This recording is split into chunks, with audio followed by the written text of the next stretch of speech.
It's the KQ Morning Show, 92 KQRS. I'm Steve Gorman. This is the KQ Morning Show, Tuesday, May the 14th. Good morning. I can't help but think when I hear the Beatles' Revolution about Pablo Picasso. Pablo Picasso, a painter you maybe have a passing familiarity with. Yeah, the ears over here, the eyeballs over there. You've heard of him. Yeah. A man widely credited, whether it's true or not, with the quote, "Good artists borrow, great artists steal." Because he's like, hey, man, there's no original ideas. You just got to know where to look, and you take someone else's idea and you steal it boldly and make it your own. Okay. That's how the wheel progresses in the world of art, if you will. And so back to the Beatles' Revolution. John Lennon wrote a song called Revolution. It's on the White Album. You've heard it. It's a dirge. It's a slow, acoustic-driven with a guitar, with an electric guitar playing over it. But it's just say, gong, gong, gong, boom, boom, boom. And the band liked it, but then they were like, we should do an up-tempo version. Yeah. It'd be kind of cool. We could put it as a B-side to Hey Jude. That'd be fun. And radio might play it. Yeah. We need to rock out a little more. We need to rock out a little bit more. And John Lennon said, okay, how do we start it? Oh, I know. And so he thought back. What can I steal to kick off the song Revolution? All right. And he remembered that there's an old tune by a guy named Pee Wee Crayton. Oh, yeah, household name. Pee Wee Crayton had a song in 1954 called Do Unto Others. Somewhere along the line, I'm sure John Lennon, while in that session, hit a joint. I mean, they were smoking a lot of weed in 1968. Oh, yeah. And that would have gotten him in trouble because the Beatles in London and the Stones and all the hip rockers in the late 60s, they were getting busted nonstop. Raided. They were getting constantly.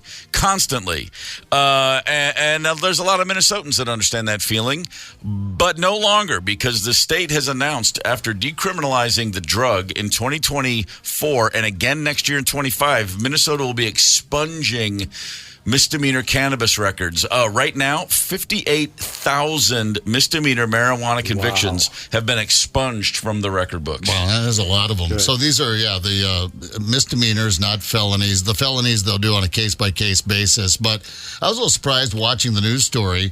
They mentioned that, now these people will be able to get apartments. So apparently when you do your background check for apartments, most people know if they've tried to rent an apartment sometime in the last 20 years, they have a background check. Landlord checks you out. Yeah, checks you out. And I'm just thinking, if you're a landlord, you don't want a pot misdemeanor. You don't want a pothead, I guess, in your apartment building.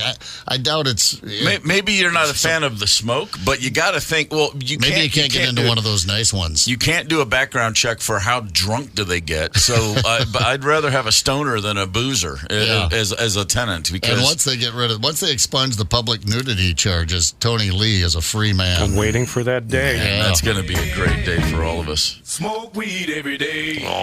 58,000. My first thought is I didn't know I was moving to a drug den when I came up north last year. What the hell have y'all been doing up here? Smoking pot. Wow. All right. Smoking weed, drinking beers. Of the 58,000 cases surveyed so far, the Minnesota judicial system did come across 213 cases that they said should not be expunged. They didn't provide any more insight, but those 213 people had, I guess, some extra conditions, extra special sauce when they were going down. But 58,000 people, they will see changes to their records immediately, and again, they're going to go through all this next year again. Additional expungements are made in the years and months ahead. I was a part of a drug bust in Texas years ago, 2005. A bus was pulled over on tour just along the interstate. They just they're called border stops. It's not on the border with Mexico, but it's close enough. And you'll be driving along I-10 in Texas, and you just come to a huge, looks like a truck weigh station, but they just check all the vehicles. Do you have any, are you trafficking anything? Drugs, people, they just search every vehicle, right? Because a lot of things have come across the border. There was a giant bag of weed on our bus, and it was just the tour weed, but it was all in one bag. Have you guys seen the tour weed? It was a few ounces, and it was just in one bag. Just a few ounces. Yeah, and it was for to get you across the border. It's for band and crew. But so because it's in one bag, it's a felonious amount. That's a lot. And so everybody on the bus had to claim it's all of ours. worse. So everybody took a little misdemeanor hit. They hauled us into a little town in Texas, got in front of a judge. The judge herself goes, "You're in here for weed?" She goes, "I get my mom weed. She has glaucoma. Get out of here." And she said, "Your record, this will just look like a speeding ticket on your record, ultimately." Yeah. Okay. Well, a year later, I flew in from Europe, and I got flagged at O'Hare. I give the guy my passport. He goes, "Have you ever been arrested?" And I thought handcuffs, the bus, that's never happened. I was never cuffed. I just went in front of a judge. The guy gave me grief for 20 minutes. I missed my connecting flight because of this knucklehead. So I realized, well, it's still on my record somewhere. Like, I had a whole interaction with this guy, and he kept saying, "You've never been arrested, really?" And I'm like begging him, just tell me. Well, how did I forget? With the Columbo routine here. Let me ask you one more time. So I realized, well, it is still on my record somewhere. A few years ago, I applied for global entry, and I got denied. Because on the global entry, it's like, "Hey, have you ever been arrested?" And I'm like, "Well, I better say yes. If they catch you lying, they'll definitely never let you back in." And I said yes, and I've tried 3 times in 10 years, and I get denied every time. Yeah. And I'm like, God, it's just, podhead. And they give you a place to describe what happened. I explained it in great detail. I mean, I took an hour. I wrote a hell of a little chapter here. And it wasn't even my weed to begin with. I don't even smoke weed. Well, that's the ultimate irony here. Yeah, you took a hit for the team, and you're still taking that hit. Yeah, no kidding. The one guy on the bus who shall remain nameless who refused, "I'm not going to get involved in that." He doesn't have it on his record, but everyone thinks he's a douchebag to this day. So he's got that going for him. I wonder if I know who that is. Marijuana, the burning weed with its roots in hell. Let's not forget that. We are fast approaching high school graduation season, which means it's high school prank season. Oh, we got a good one for you. High school pranks of yesteryear. Of course, in the modern age, you just can't compete with what the giants of the 70s and 80s were able to get away with. But we got a pretty good one we're going to share with you. Hang tight. Connect with us on the KQ Talk and Text line. 651-989-ROCK. That's 651-989-ROCK. 92 KQRS. I'm Steve Gorman. This is the KQ Morning Show. It is May 14th, which means high school graduation, not to mention college, but high school graduations popping up over the next few weeks all around the country. And, I went to a really small school. My senior class had 12 people. 2 of them were foreign exchange students. So it was 10 with a couple of wild cards, if you will. We kicked your ass. We had 19. Ooh, man. Yeah. That's like Fast Times at Ridgemont High compared to where I went to school. That graduation took almost a half hour. Tony? Ours was like 600. 600 people. My daughter's, it was 600 something. When you were a senior, if you go back to your senior year, if I had pulled out a photo of all 600 people, how many do you think you could have named? Oh, probably most of them. I was going to say, I bet a lot. It's amazing how many names and faces when you're that age. Yeah, you know the whole school. Yeah, everybody was pretty close, actually, across groups. Yeah, my school was so tiny. Everybody it was a K through 12, but 7th through 12th, you saw all the time. It wasn't like 9 through 12 or 10 through 12. 7 to 12 was the upper school. So if you're a senior, you know every 7th grader's name. You're just all interacting in such a small group. But still, that's 6 classes. No class had more than 20 kids. You're still talking about 120 maximum that you got to keep up with. The one good thing, my mom still lives in the town, and she worked at the school till she retired. So I never needed to, I never was wondering, I wonder whatever happened to it, because she would just tell me whether I asked or not. It was like, "Oh, honey, you know who I saw?" And a lot of times I'd be like, "Mom, that was after my time." "Oh, but because she would just go on to the story. "Oh, okay, sure, whatever." My mom had foreign exchange students live with her after I left high school. So there are students from all around the world who are like, they see my mom as their second. I never even met them. I don't even know who they are. She probably has a Facebook page. Yeah, there's a bunch. She'll tell me about, "Oh, you remember from Croatia?" And I'm like, "No, I never met her, but I'm glad you have another daughter." Still took him in. That's fascinating. Yeah, sure. Yeah. Wow. So anyway, small test. The point I'm getting to, without going off on all these off-ramps, not a lot of pranks in my school. There were a few. There were some good ones, but not a ton, because you just couldn't get away with it. Right. I never did. It was always obvious. There was like 3 of us in my senior class of 19 people that were guilty of everything since grade 1. Right. And I remember I was getting close to graduation, and they were following us around like a a Secret Service detail. Sure, yeah, wouldn't right. let us out of their sight because remember, I had told this story before. One of my senior pranks, but it was the fall before, was I took the basketball rims off the basketball. Tremendous. Small little town of Woolsey. We only have 2 basketball rims or whatever, baskets Hoops, there. yeah. Hoops, rather. And removed both of those with a little help from a buddy, and we stashed them. And Very strong. Yeah, exactly. See, in my school, you couldn't even cut class. It wasn't possible. I mean, there's no way that a teacher wouldn't notice who's not there. Yeah. I was never in a classroom with more than 18 students till I went to college. Yeah. It was like and it was a small little tiny, what you would call a campus. It was just a school. But, you couldn't get away with the thing. Tony, in a school like as big as you were, cutting classes is just it's just Tuesday. It's just what did you it do. all the time. Yeah. Not even a second thought. So with pranks around the corner, I like the idea of them setting security on Zepp and 2 buddies. Like, well, if anyone's going to mess up the final month of the school year, it's going to be They these brought guys. us into the office and sat us down. They said, now, fellas, listen, you've had a good run. And he had my file out there, which was quite thick. He said, you've been in my office 20 times. That might be a record. And we mowed the F word into the football field during track season, Yeah. Nice. so that if you were sitting up in the box or the upper bleachers, you could read it. So yeah, there wasn't much for graduation. Now my nephew Colton is graduating this weekend out in South Dakota, Huron. We're headed out there, and I was asking him about senior pranks, and they're going to, I guess this is a thing, I don't know, when they walk across the stage and shake hands with their principal, they're each going to give him this is so lame. I'm like, good God, you were raised in the 2020s, weren't you? They're going to give him a fun-sized bag of M&Ms. And then at the end, he'll have like 500 bags of. Every senior's giving every senior I a bag of a fun-sized bag of M&Ms. And come to think of it, there's about 200 some kids graduating in Huron, and that's the prank. I'm like, dude, man, I gotta. You're just. Yeah, my sister's like, Brian, don't get him wound up, but He's gonna love it. let him do what he's M&Ms. gonna do. I'm like, you can pull that prank on me anytime you want. Right. I'll take the. I like fun this bag. one. Here, Handy. there are you bags. got to be more creative. You know what I mean? Like like you said, it's 2024. Here's a good one I've never heard of. In Illinois, a group of students hired to follow around the principal for a whole day at school, a bagpiper. Oh my God, that's Everywhere funny. the principal goes, you follow him and play. Here's a quick clip of the bagpiper following the principal around. Just walking down the hallway. He's following him everywhere he goes. Of course, you got to throw out Scotland the Brave there. I mean, if you want to get me to get a little emotional, put the bagpipes on. Might have missed a note there. That's I'm not hilarious. They originally tried to hire a mariachi band, but they didn't have the budget.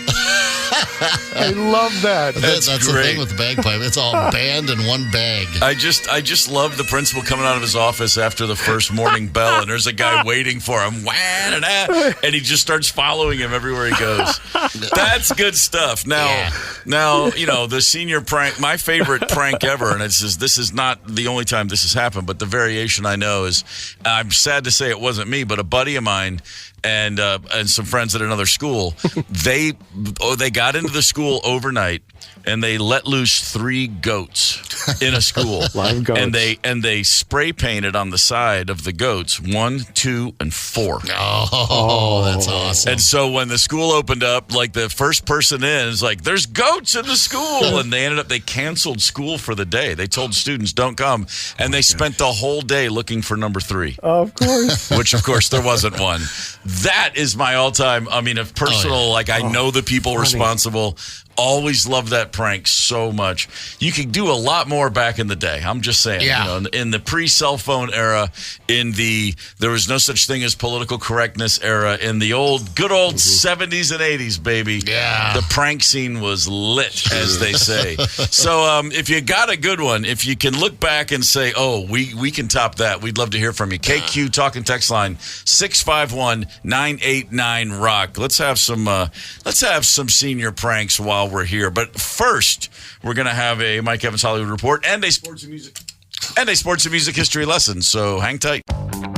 Connect with us on the KQ Talk and Text line. 651-989-ROCK. That's 651-989-ROCK. 92 KQRS.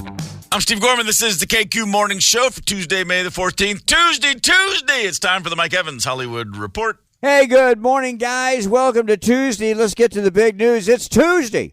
That's the big news because Marcus Theaters, $6 for any movie you want to see all day today and this evening. $6 for any movie at Marcus Theaters. And boy, there's some great movies out there.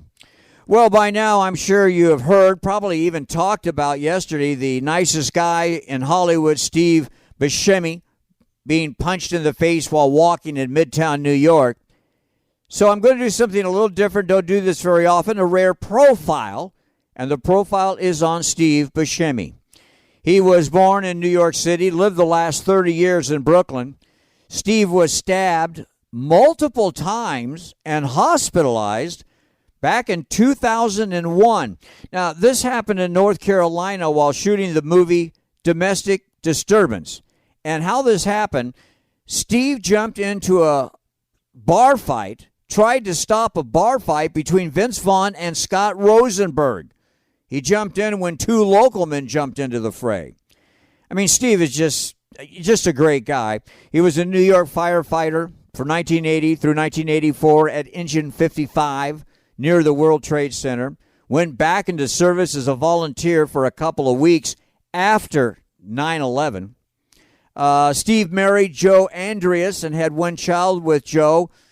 They got married in 1987. She was an artist and a choreographer. Joe passed away in 2019 of a very, very rare bowel cancer. My favorite Steve Buscemi movies, I don't know. Reservoir Dogs, The Big Lebowski, certainly, I think Fargo. But my favorite TV performance had to be Boardwalk Empire, which I just loved. TV news, put it on your calendar, February 16th, 2025 on NBC TV, a 3-hour special to celebrate 50 years of Saturday Night Live. Naturally, it will be live, and I hear will feature the biggest names to ever appear on Saturday Night Live, including all the presidents who are still well enough to appear on the show. And, of course, there'll be the best musical guest that ever appeared, vintage old footage. I tell you what, I can't wait. Again, February 16th, 2025. Oh, another date to write down. I'm sure you've talked about this. September 5, Kansas City Chiefs hosting the Baltimore Ravens' first NFL game. Steve, you want to meet me in Kansas City for that game, a little dinner, maybe at the Capitol Grill on the Plaza in KC? Huh? That sounds like fun. Movie news, and my wife Cheryl is thrilled. Downton Abbey 3 started shooting yesterday in England. And I love it that Paul Giamatti is back with a major role. And the sad news today, Brian Wilson, 81, the original Beach Boy, has been placed under a conservatorship. Brian is suffering a mental decline, which has gotten much, much worse since the death of his wife Melinda back in January. Got a lot more for you tomorrow. Have a great day. Mike Evans. See ya. Tuesday. It's Tuesday. Yeah, that's Steve Buscemi passing away. That's a tough. No, he just got punched in the face. Oh, I thought that wasn't a memorial? No. Oh. No, he's going to be fine. Okay. Hey, as long as we're talking about people getting punched in the face or something like that, how about a sport history lesson? Questions? Yeah, I got a question. Is it true you were a teacher? Steve says... Bob Feller, you know the name, Cleveland Indians legendary pitcher. He was 20 years old on this day in 1939. He's 20. He's lighting up the baseball, the American League early in the season. His family drives up to Cleveland from Iowa to see him. It's a special day. Yeah. And it is Mother's Day. His mom is in the crowd. He's throwing himself a game. He threw all 9 innings. The Indians actually won the game 9-4. But in the 7th inning, he was pitching against White Sox third baseman Marv Owen. Owen slashed an inside pitch into foul territory, hitting Bob Feller's mom in the face. Oh, come on. She drove in from Iowa with her husband. It was Mother's Day. She was knocked out cold Mom, in get her your hands seat. Taken to the hospital, 6 stitches on her head. Otherwise, she was okay. Come on, A Dad. year later, she showed up at opening day. And Bob literally said afterwards, he saw where she was sitting and knew, he goes, I didn't throw a pitch that could possibly be hit anywhere near her the whole day. I thought maybe he walked her over a catcher's mask or something. By the way, you know how serious he was about that? He threw a no-hitter the next time she was at a game. He literally threw a no-hitter. He said, I've never been more focused in my life. So that's the key, young pitchers. Have your mom in foul ball territory. I guess You're if I going to was throw the a great Indians, game. I would have put her on the payroll. It's the KQ Morning Show, 92 KQRS. Zep, Tony, and Steve Gorman are the KQ Morning Show, 92 KQRS. I'm Steve Gorman. This is the KQ Morning Show. Good morning for Tuesday, May the 14th. Around here today, we're discussing senior pranks. It's that time of season. It's that time of year, I should say. With graduation looming, our fastidious seniors are plotting and planning and hopefully coming up with some good ways to, memorialize this wonderful time in life. The KQ Talk and Text line, 651-989-ROCK. Feel free to text or call if you've got a story to share, because we do know that back in the day, the pranks were a little more wide-ranging. You can't get away with nearly as much these days. No, I don't think so. Dan's got a great one here. He doesn't bookmark the year, however, mentioning that senior pranks can be educational as well. I learned a blow-up doll can't hold enough helium to actually float. That's good to know. Could have done the math to learn that before I wasted $50, probably. Oh, man, that's pretty good. That's a good one. I see a lot of cookouts, a couple of cookouts on here. That's one. That seems to be a more modern one. They show up and they throw a cookout either in the hallway of the school or out of the parking lot. Oh, I like that one. Yeah, that's a good one. That's nice. And everybody gets a little food out of it. They said, this one was in the parking lot. It doesn't say where, but that the teachers were the first ones out there to get food. I don't doubt that at all. On the KQ text line, we have one. One day just before school is out, my buddy and I decided to go to the farm and catch pigeons. We loaded 2 lockers with pigeons, 20 in all. And then he says, Scott and Ben should not have shared their locker combinations. No, they shouldn't have. I was told it took 2 weeks to catch all the birds. I love the idea of someone opening their locker in the hallway. You think about how distracted you are. You're in between classes. You're just like, stupid math test. I got to get out. I'm going to show them. I don't need this. I'm never going to use algebra. And then you open that locker and here they come. Frickin' pigeon. That's great. Stephanie, they let thousands of ladybugs loose in their high school. They're God. still in there. Those will bite you. Yeah, you're not getting rid of them. Ladybugs, wow. What do you need to get all the ladybugs? Some possums or something? I don't know. Or they eat ticks and fleas or something? I don't know. Somebody that goes by Wave and Snail said that they set up a bouncy house in the parking lot of their school senior year. That's not a prank. That's fun. Yeah, that's a good time. This is a good one, and this is from 2012 on the text line. Somebody said from a small town in Georgia, for senior pranks, we all checked out 3 books from the library, and everyone returned them all at the same time on a Friday. Just to tie up the system, and then said we also paid for school lunch in pennies, so lunch period would last forever. Oh, nice. Now, see, that's good stuff right there. See, that's that's just good ingenuity. You don't have to break anything. You don't have to, you don't have to use spray paint. You just tie up people. Just take up the day. Burn through the time. I like that one. Oh, this was at must be a college out in Marshall, Minnesota. So this actually happened senior year of college. That counts. They welded a car around a couple of posts that covered the walkway in front of the school. Say that again? They welded a car around a couple of posts of the covered walkway in front of the school. Okay. Yeah, that's taking it to the collegiate level. Yeah, that's going way up and above. We've learned to weld now. Man, that is definitely above and beyond. So the KQ Talk and Text line, as I mentioned, 651-989-ROCK. We'd love to hear from you. Feel free. As we're awaiting, I think we're going to talk with a couple listeners. I don't want to forget the fact to mention this. This is just the weirdest. Throughout the day, we get some weird stories that come in, and we feel it's our obligation to share these with you. A cruise ship arrived into New York Harbor on Saturday from Bermuda. Okay, nice. Yeah. I mean, that's a good long jaunt up the eastern seaboard. It's warm. It sailed into the Brooklyn Cruise Terminal. There was a 44-foot-long whale affixed to the front of the book. A sei whale. It's spelled S-E-I, but it's pronounced sei. A sei whale. 40-footer. That's a big whale. 44-foot-long whale. Apparently, the boat just rammed the whale, and it got stuck to the front of the boat. T-boned a whale. T-boned a whale. And, of course, it was no longer with us, this whale. Oh, yeah, well. And so they but as it pulled into harbor, apparently the whale was clearly visible to anybody who happened to see the ship coming in. A 44-foot whale. I mean, okay, that's a big piece of fish. Hell yeah. It's not a fish; it's a mammal. It's a big piece of mammal. Yeah. And so my only question is, what kind of whale are you if you don't hear a cruise ship coming? I thought I could beat the cruise ship through the intersection. Isn't that sort of something? I mean, of all the things a whale is born with, Right. The sonar. detection and an evasive technique for cruise ships would seem to be inherent. That's nature. That's how they cull the herd out there. You know, if you can't get out of the way of the cruise ship, you don't get to produce more whales, I guess. I thought this might be one of those fun. That was an activity on this particular cruise. You got to do a little whaling. No, I know that's where you went. You're like, wow, they harpooned it from the promenade deck. Yeah, they have Damn. skeet shooting, and you can drive a golf ball. Why not? Yeah, get the harpoon out and take down a whale. A sei whale. Hey, sei whale, watch out for that ship. Say, well. Wow.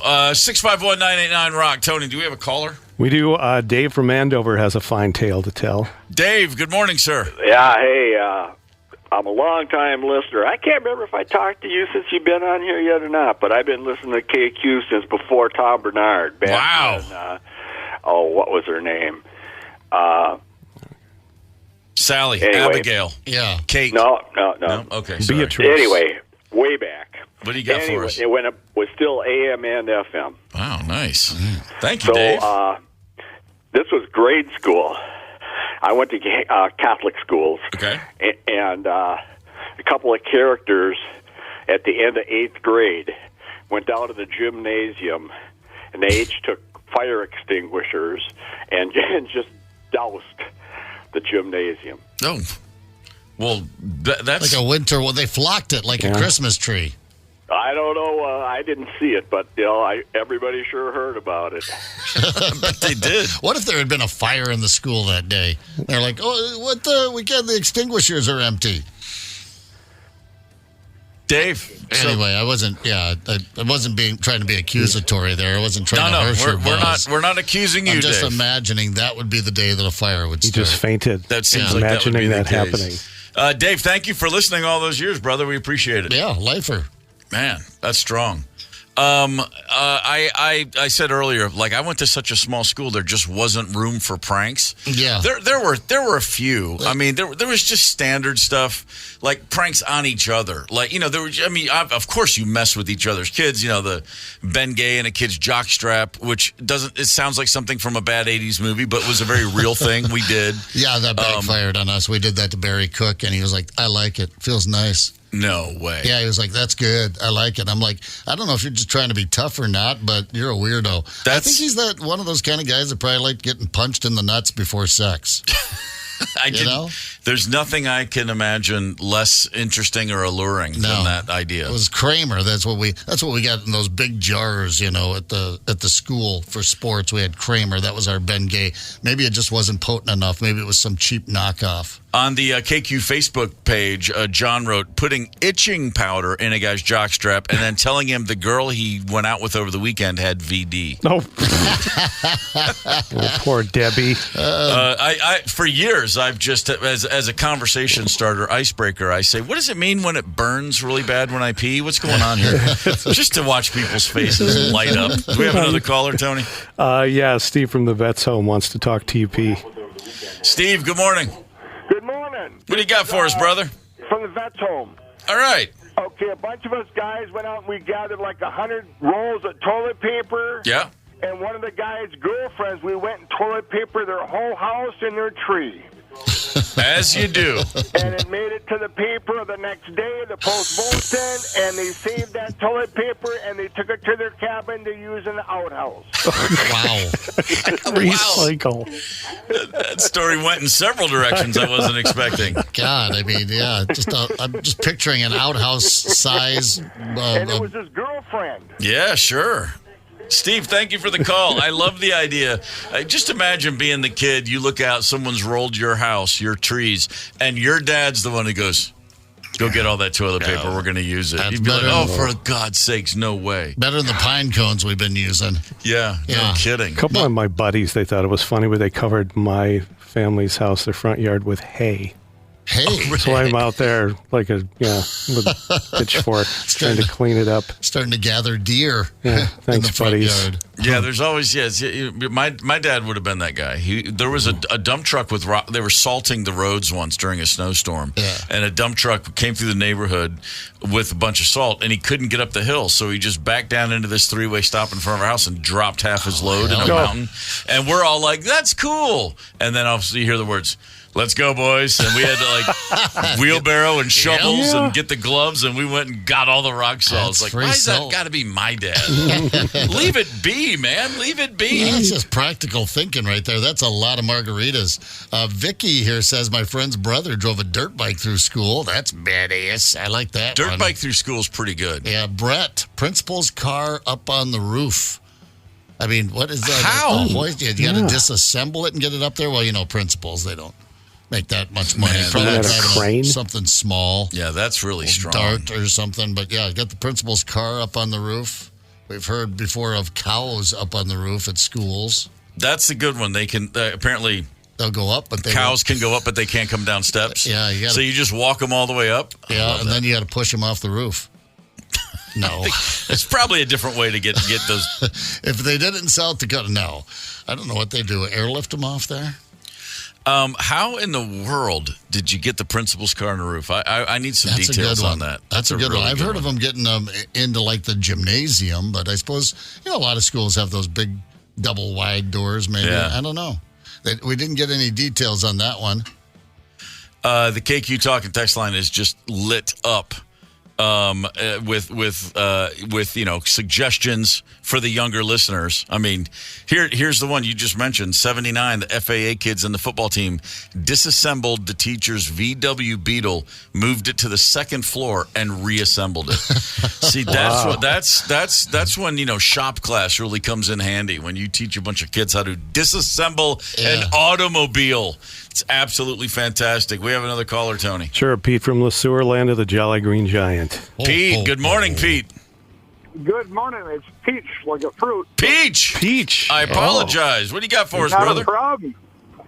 Not a problem, but yeah, I'm listening to you guys going. I know back in 11th grade, a buddy of mine caught a hen pheasant somehow in a tender trap, whatever, and I had a brilliant idea going, bring it into high school. Yeah, sure. I was going to let it go in the girls' locker room. Yeah. Well, it was a I had hen. it waiting out in my pickup, so the thing is, when I came back out to grab it to bring it in, proceeded to fly all around the cab of my pickup and proceed to defecate. So I had white manure all throughout my vehicle. And I bring it inside, and the damn thing just laid there. I'm expecting the girls all to get scared and be freaked out. And it just sat in a corner. It got everything done inside my pickup, and I threw it outside the door, and off it flew. Yeah, lazy hen anyway. It was a prank meant to be, but it was a prank on myself. Well, I was going to say, the self-prank is a special memory. Yeah. Oh. Get done with school, and it was time to clean up my pickup. That's a good one. Peach, thank you for the call, brother. We appreciate it. How about this one? The self-prank is strong. How about this one from Kevin Bass? Teach, we call him. I gave him a shout-out on National Teachers Day. Unbolted and turned all the seats in the auditorium backwards. Well, that's funny. That's just a... That's industrious. Agrarian work ethic in play. That's Teach for you. Spectacular. He likes to wrench on things, too. Man, Thanks, Teach. That's really, really good stuff. We've got a lot of good old-fashioned pranks we're looking back on. If you've got one you want to share, 651-989-ROCK is the talk and text line. You can also hit us up on the KQRS Facebook page. We'll have more of you because the phone lines have done lit up. Hang tight. Connect with us on the KQ Talk and Text line. 651-989-ROCK. That's 651-989-ROCK. 92 KQRS. I'm Steve Gorman. This is the KQ Morning Show. It's Tuesday, May the 14th. Good morning. 58,000 Minnesotans have had their misdemeanor marijuana convictions expunged from the state criminal history system. 58,000 stoners no longer have a record thanks to the decriminalization of marijuana in the state.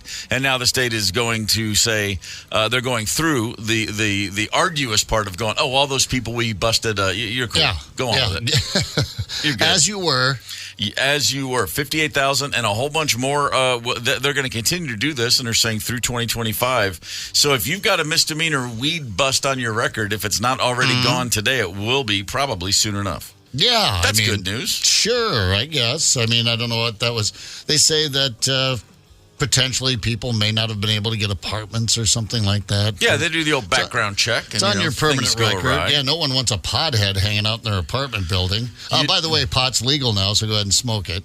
High school pranks. This is the season. 'Tis the season to start pranking you high school kids. On the KQ Talk and text line 651-989-ROCK. Feel free to call, share a story of a great prank from your day, or hit us up with a text. Here's one on the line. A friend of mine broke into the high school swimming pool, put a case of bubble bath in it. Closed the pool down for a month.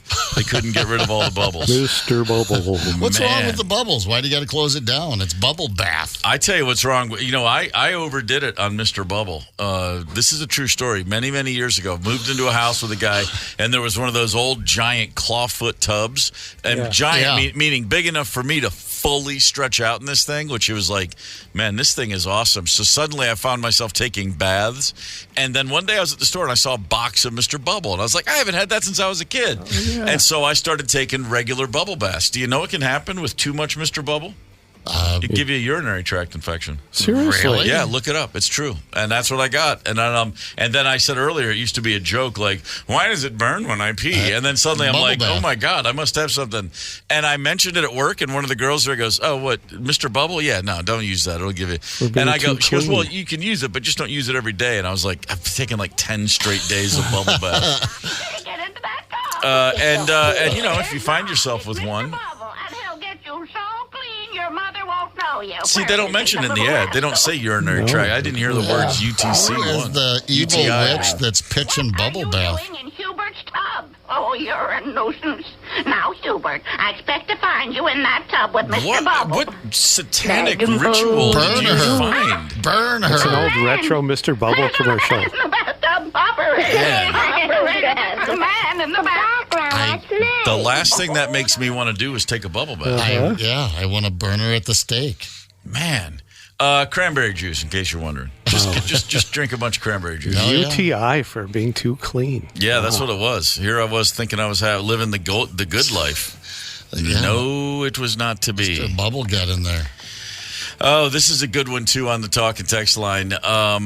Gluing, I've never heard this, cap gun caps. Glue them to the face of the typewriter keys, and then when someone hits the key and the typewriter key hits the paper, the cap explodes. Oh, you can get burned, man. You just pow, pow, pow, pow, pow. You're typing away, and suddenly caps are firing off. Well, you're writing a Western. That makes sense. That's really good.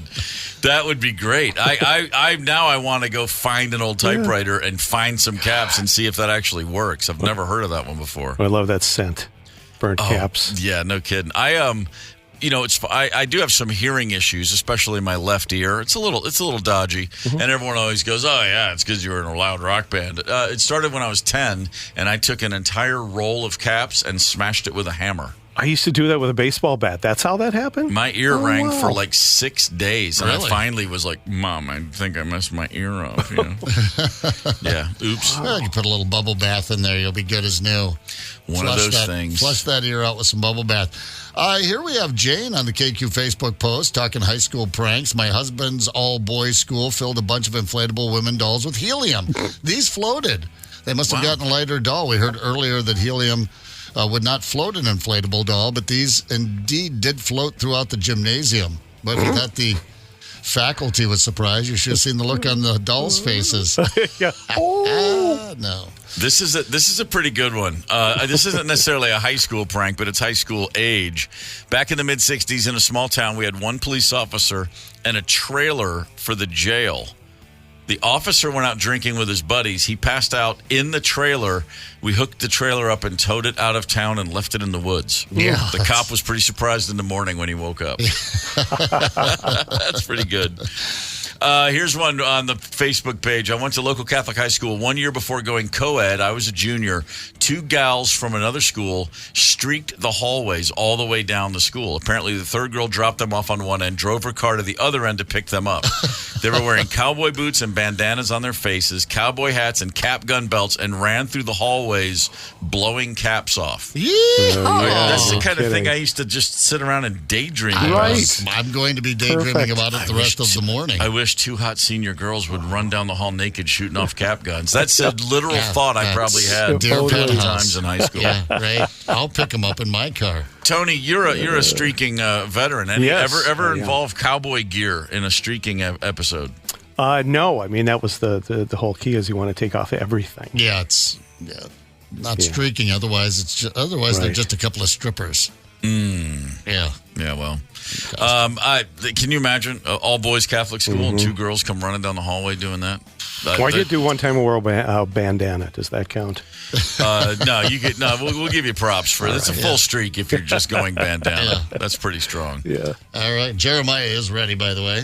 Oh, great. So, as we mentioned several times, Zepp and I spent Saturday morning down at Lake City, the governor's fishing opener, and Jeremiah Lumen took us out.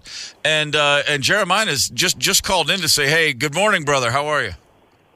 Good morning, guys. How are you? Are you still as in awe of our fishing skills as we hope you are? You guys are great anglers. All right, we're done. Thanks. Yeah, thanks for the call. That's all we needed to hear. We got the official fishing guide, Jeremiah from Lake City, says we're great at it. Well, thanks for letting us reel in a couple anyway. That was nice. Every once in a while, Steve and I know this might be shocking to a lot of people this morning, but we would just be jawing away at each other, and every once in a while, Jeremiah would go, hey, you got a fish. Oh, yeah, here we go. Yeah, I discovered early on, if I just look away, that's when they bite. I have the power, look away from the rod. Every time I asked him a question, he'd be like, hey, dummy, you got a fish on your line there. But, no, we got some nice walleye out of the deal. We got some saugers out of the deal. I think you caught a northern. I did. Nice little northern there that we tossed back in there. It was a good day for fishing. It was beautiful down there. Now, you don't only guide on Lake Pepin, but you go up to Mille Lacs, too. Isn't that right, Jeremy? Yeah, I do a little bit of fishing on Mille Lacs as well. I make it up to usually Lake of the Woods. I go up there for probably a week or so throughout the season, and that's pretty fun. But most of my fishing is done on the Mississippi River here on right around the Lake Pepin Pool 4 area. Yeah, born and raised there, weren't you? Yeah, I grew up right in Lake City, right on the shores of Lake Pepin. It was a great experience growing up there. As a kid, rode my bicycle down to the lake and fished and had a lot of fun. And so now I get to do it, for a living, which is pretty crazy. Yeah, that is nice if you can get away with it, isn't it? Yeah, it beats being a concrete finisher like I was before I started doing this full time. That's bad for your back. From finishing concrete to taking knuckleheads like us out on a beautiful day and making us feel good about our angling skills. It is definitely it was our pleasure, man. We appreciate that very much. If somebody's looking to come down to Lake City, wants to do a little fishing, how can they find you? You can find me a couple different ways. I've got a Facebook page, Lumen's River Guiding, or you can just go to my website because that has all my rates and information how to contact me. That'd be lumensriverguiding.com. So that will give you my phone number on there and all the rest of the information, some photos and whatnot. But most of my the current stuff is always on Facebook. I try to keep current posts and photos and things like that on there, and do a fishing report, let people know how the fishing is and what I've been using and things like that. So sometimes I go in pretty detail, for the people that can't get down to the river all the time. So when the conditions change and they want to go fishing, they got a good start. So I always like helping people out as well. I'll tell you what, fishing can be work. If you're going to do it right and you want to get on the fish, and I remember looking at those fishing reports and go to the wind-blown side of the lake at this time of the day and the whole thing, I figured out a much better way to fish. Just jump on Jeremiah's boat and go out and just start jaw-jacking, having a good time, and you'll catch a whole bunch of fish. And then they clean them for you afterwards, too. That's a pretty good way to do it. I definitely do that. Don't forget to have a Fulton beer while you're sitting there. We had one of those. That was pretty fun. That was pretty good. That had a fish on it. I forget what flavor of Fulton that was, but it was a pretty damn good flavor. IPA, I imagine. Did the job. Yeah, it had a walleye on the side of the can. I don't remember what the name of it was. Something I think new they kind of come out with. But, yeah, it was pretty smooth IPA, actually. Jeremiah, you heading out today?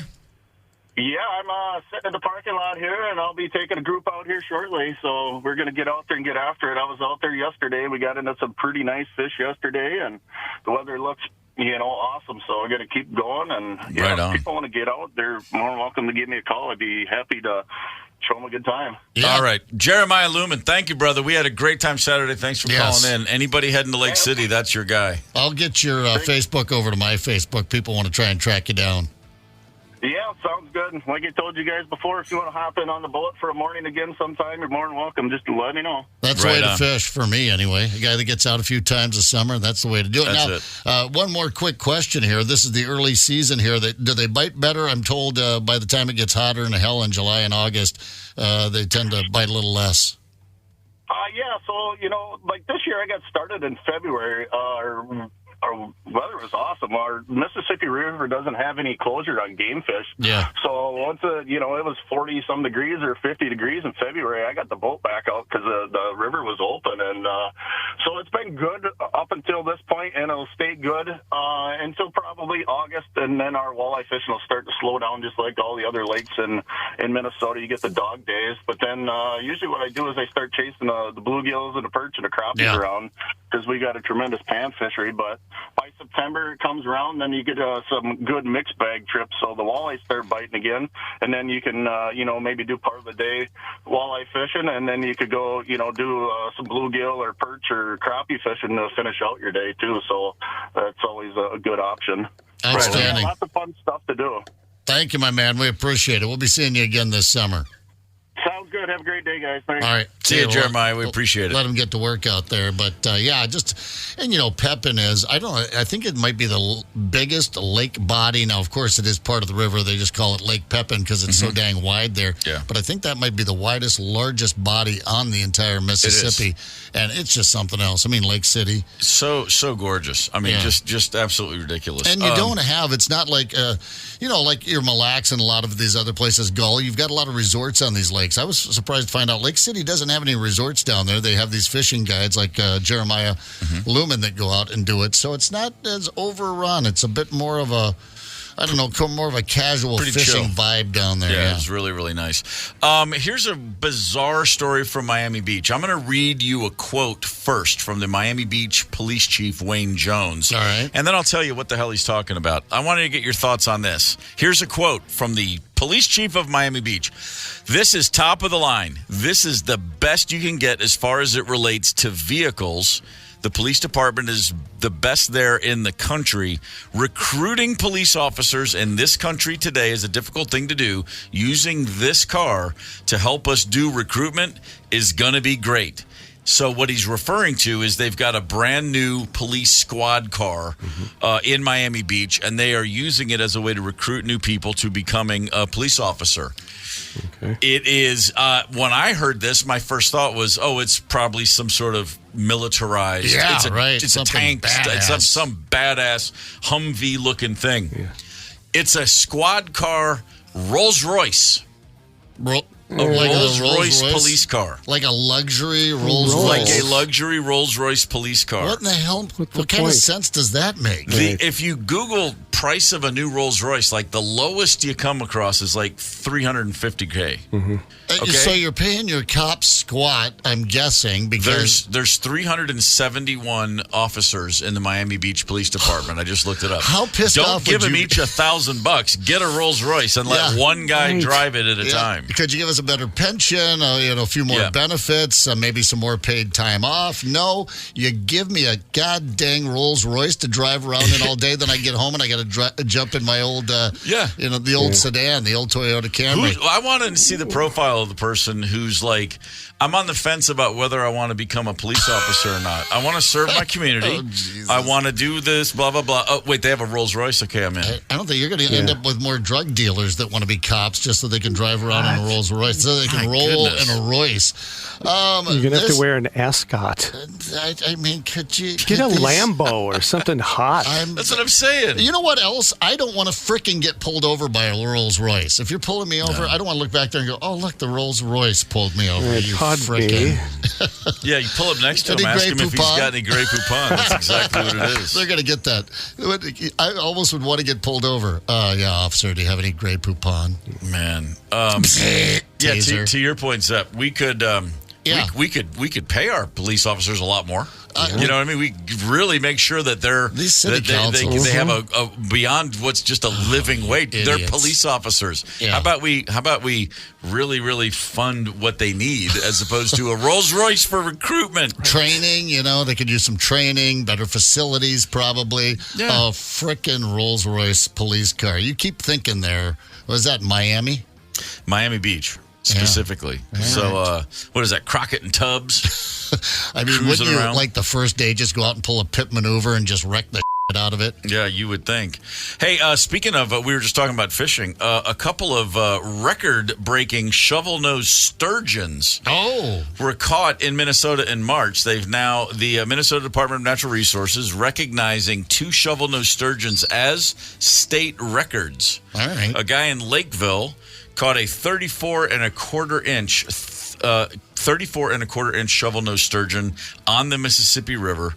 That's a big. I mean, I know just enough about fish to get dangerous because but that's a big ass shovel-nosed sturgeon right there. It is. I mean, sturgeon get really big though. I mean, they're musky size, and so in that but their shovel-nose, I guess, must be just a smaller.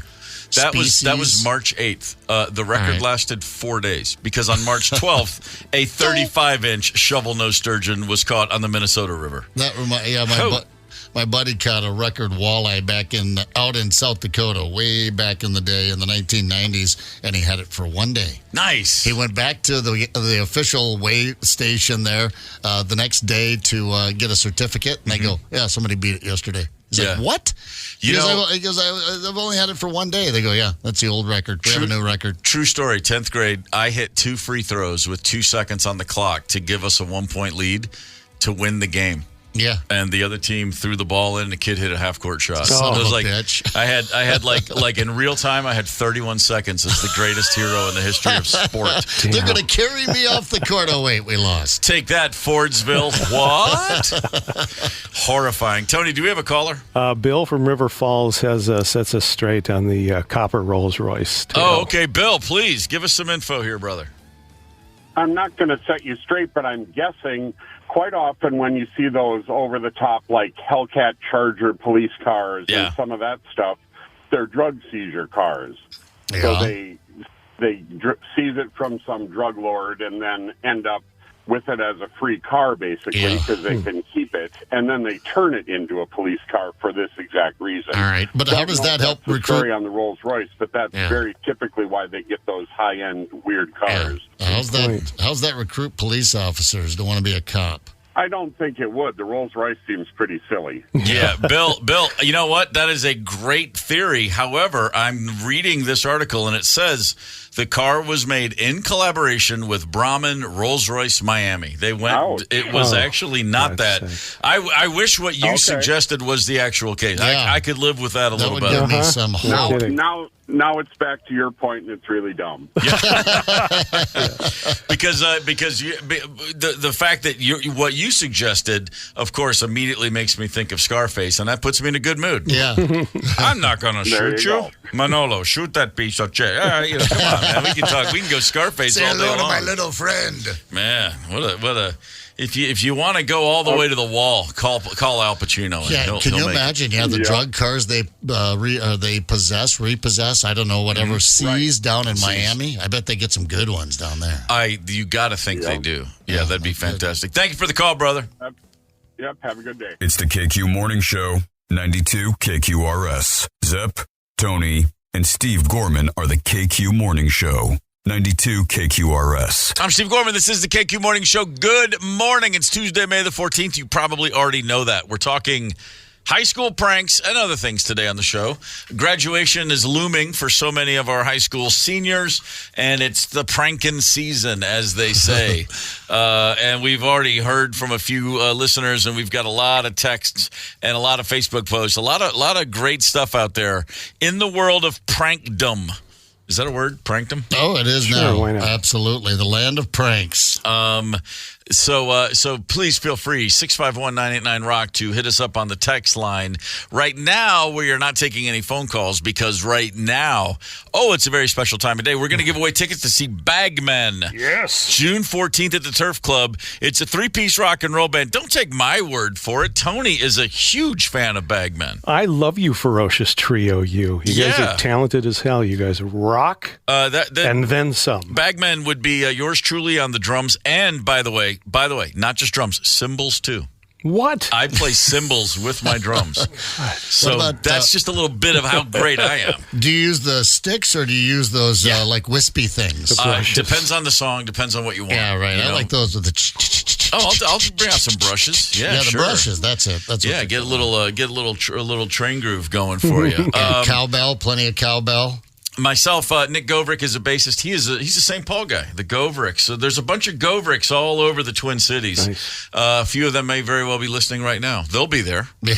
And then Luther Dickinson, a guitarist of note. Hell yeah! Seriously, you guys are you're fantastic. See, that's what I'm saying. So you're going to want to come see the show. It's June 14th at the Turf Club. You can buy tickets right now. Of course, you can also you already called and been put on hold. You might be winning tickets. We're about to give some away. Tony, how are we going to put our listeners to the test today? We're going to play the fun and the cruel. Yeah, we're going to test your knowledge, your random trivia skills, your ability to guess. Shock the monkey. The monthly monkey. We've strapped an unsuspecting monkey to a metal chair right here in the studio, and we're going to fire off questions. You get it wrong, we might ridicule you, but get it right, you get to send 2,000 volts of electricity into the hide of this unfortunate but consenting chimp. I thought putting his feet in water was just, a bit cruel. I'm not sure that was necessary. Zepp, you just said Shock the Monk. We could convert this to Shock the Monk. Have some Gregorian chants playing in the background. Yeah. Personal. Oh, Pedibasuske at Kaput. Yeah. I'm ready to shock the monk anytime you are, Tony. I'm ready to kidnap a monk and bring one in. We could do that. We could get a lot done. But in the meantime, today is still Shock the Monkey. Good old-fashioned Shock the Monkey. Mm-hmm. Cruelty at its funnest. Let's go. Who is contestant number one? Our first participant is Troy from New Hope. Troy, good morning. Good morning. Everything going okay for you so far on a Tuesday? Awesome. All right. Are you interested in coming to see the Bagmen June 14th at the Turf Club?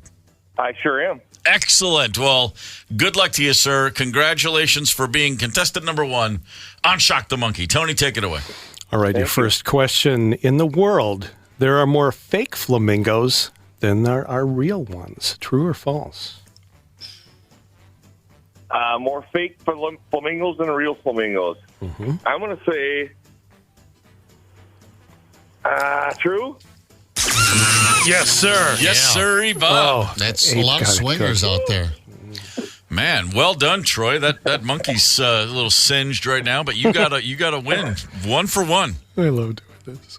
I know you do. The glee on Tony's face. Yeah. Number 2, Sesame Street's Cookie Monster. His real name is Sid. I don't think so. I think that's false. I'm sorry. It is true. Oh, my goodness. Giving that monkey a break. A breather. Next up, rocker Neil Young is an accomplished master of the art of jiu-jitsu self-defense. That would be... Oh, I don't know. I know he's a good musician. Is both? I'd say no. Correct. Another shocker. Yeah. A big toy train enthusiast, though. No. Is he? He is not. Really? Oh, yeah. He owns most of... What's the big toy train company? Like the first one. Lionel? Yeah, he owns Lionel. If you go backstage to a Neil Young concert, the greatest ever toy train setup you'll ever see is back there, operational. You're kidding me. And if you're ever backstage in a Neil Young concert on mushrooms, you can't believe how cool that train set is. I wouldn't even be in front of the stage. Oh, yeah, amazing. All right, sorry to interrupt there. Hey, no problem. No problem. All right, Troy, number 4, the pineapple emerges from the ground. True or false? No, that's false. It is true. The pineapple emerges from the ground. It's crazy. I thought that was like some spy code, like the eagle has landed. The pineapple has emerged from the ground. Wow. Number 5, Oh, my goodness. the most common name in Kazakhstan is Clark. No. That is correct. It is indeed Sergey. You get an extra half point for the Minnesota no. Yeah, that was a good one. No. I wrestled with what name to use. I think Clark is a good one. That was pretty strong. Got to give you credit there. All right, your last one, Troy, from New Hope. Singer John Denver, Rocky Mountain High, Annie's Song, and others. His real name was Henry Deutschendorf. Henry Deutschendorf? Henry Deutschendorf. I don't know. That sounds so crazy. Yes. True. Correct. Come on. Yep, it was. Yeah, that is true. The song originally went Henry Deutschendorf from Colorado, and then he had to rewrite it. That's right. Henry. Wow, Hank for Tank to his friends, Good John work. to you and me. All Troy, right. Good work. 4 for 6. That is very strong. Well played, sir. We're going to put you on hold. It's time for contestant number 2. Who we got? Contestant number 2 is Rico from Cottage Grove. Rico, good morning. Good morning, guys.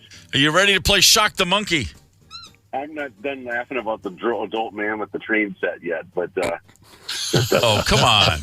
Come on. It's Neil Young. Give him a break. I know. No, that's cool. That's cool. Everyone's That's cool. It's cool. 20% owner of Lionel Trains. I thought he had the majority stake. He's got 20% of the company. Wow. Sounds like a good problem to have. It does. It is a good problem to have. All right, Rico, you got to get 4 for 6 for a tie, 5 for 6, and you got Bagman tickets. Good luck, sir. Let's go, Rico. Number 1, the collective name for a group of unicorns is referred to as a blessing of unicorns. Yeah. True? True? Yes. Poor ape. But the ape right now is thinking, they're not even real animals, damn it. How can you call a group of something that doesn't exist anything? Give me some more of those bananas. All right, that's a good ape voice. Yeah, thanks. Well, he's winded. He's getting shocked over here. Right, exactly. Tony's just the most sadistic game show host in history. Makes your tongue swell up when you get electrocuted, I found out. It does. Remember when Richard Dawson used to kiss all the women on Family Feud? Sure. Well, Tony shocks simians. Mm-hmm. Yeah, Different strokes for different folks. Twist. Number 2, Rico, the standard iPhone charger can also be tweaked at the Apple Store to function as a police scanner if needed.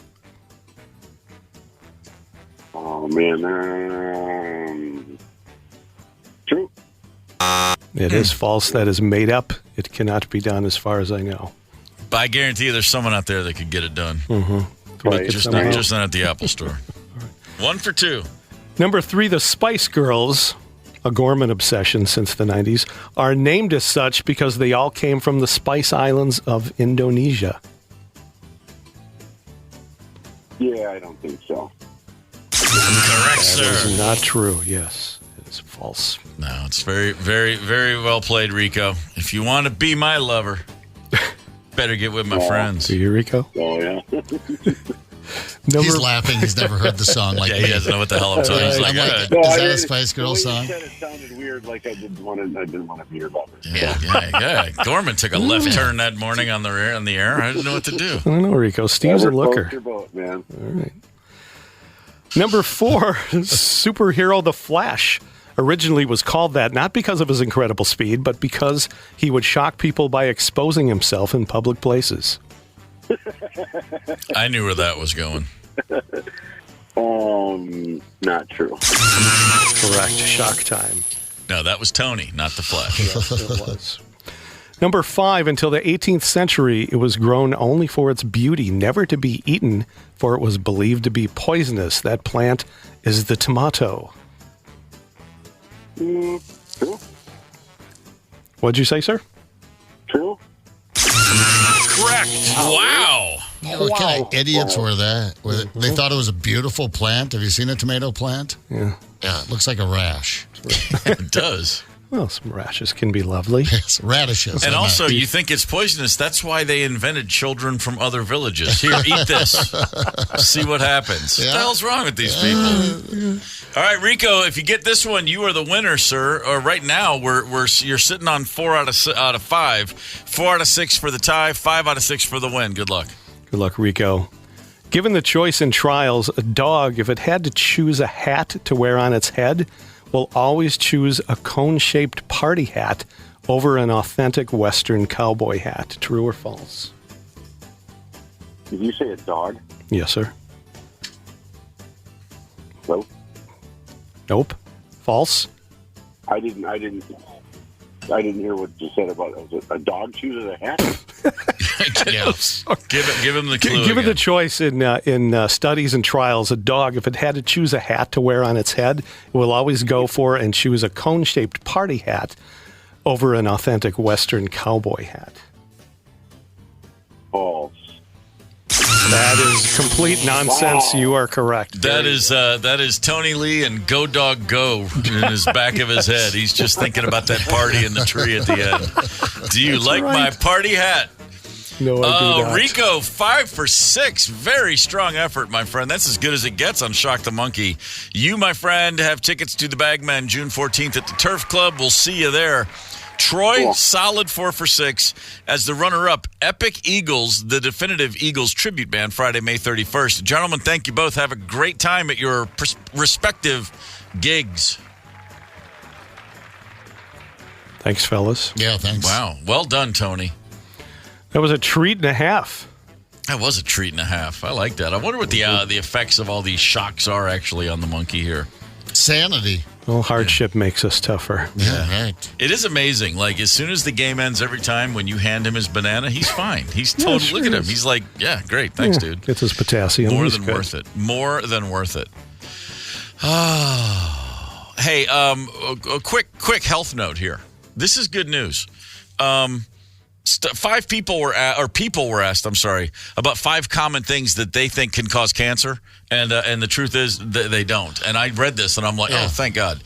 Stress. 43% of people say, yes, stress causes cancer. There's no evidence that that's true, apparently. There's no medical evidence. Stress your ass off. Stress can lead people to do things that are linked to cancer, like you smoke or you drink or you don't exercise, you're stressed out.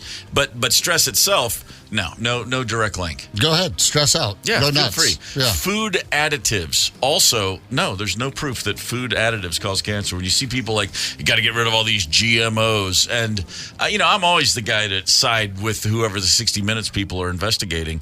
But, against them because you just want to. But they're like, yeah, the GMOs and stuff. No, it's literally helping us grow more efficient corn and blah, blah, blah, whatever they say. Right. But I believe the medical community when they're like, yeah, we're not seeing links.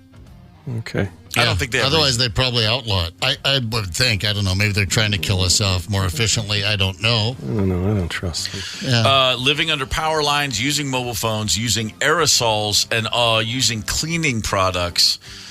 No, there apparently there are no conclusive links to this, and also microwave ovens. No, they're not. You're not raising the risk of cancer by using a microwave onion. Yeah, I used to worry about that, standing in front of it. That you're sure. exposed. I used to open up the door all the time when it was running, just because it automatically shuts off when you open the door. It would freak my mom out. Of course, those were some early microwaves. They might have had a point. My dad brought home a microwave when I was probably 11 or 12. First time, mid-70s, we got one for the first time, and it was really big. Oh, yeah. I mean, it was 3 times the size of your under the hood microwave now.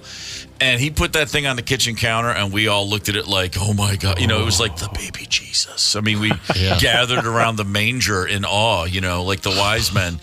And that thing, it would split and explode a hot dog in 19 seconds. Beautiful. I mean, it was so much stronger than a microwave today. You'd open a can of soup, I'd put it in the bowl, and it would do like 2 spins and be bubbling. Oh, wow. Yeah. It was just an absolute... you know they've dumbed them down power-wise. I'm sure that they've thrown more gizmos and gadgets on there and made them prettier and stainless steel and all that. But, yeah, those first ones were just, they're like old cars, you know. They just had like 8,000 horsepower and used a gallon of gasoline a mile. I would take a hot dog, I'd slice it in half, you know, not in half, but just put a slice down there and then shove some cheese into the slit, put it in that microwave, and by the time I pulled it out, it looked nothing like a hot dog anymore. It was so... it looked like, well, if you drop a bowling ball on your foot, that's what it looked like. But I'd put it into a bun and be like, yeah, I'm cooking food, baby. This is good living right here. High school pranks, this is the season. A lot of great ones on the KQ Talk and text line 651-989-ROCK. A lot of great ones on the KQRS Facebook page. If you've got an old prank from back in the day, whatever your day was, let us know what it was. Hang tight. Connect with us on the KQ Talk and text line 651-989-ROCK. That's 651-989-ROCK. 92 KQRS. This is the KQ Morning Show for May the 14th. Another One Bites the Dust by Queen was nominated for a Grammy for Best Rock Performance by a duo or group with vocal. It lost to Bob Seger's Against the Wind. Well, sure. Why not? I mean, you know, the good thing about that song, the bass player wrote it, John Deacon. When your bass player is like, oh, hey, here's an idea, and, you know, you're doing okay.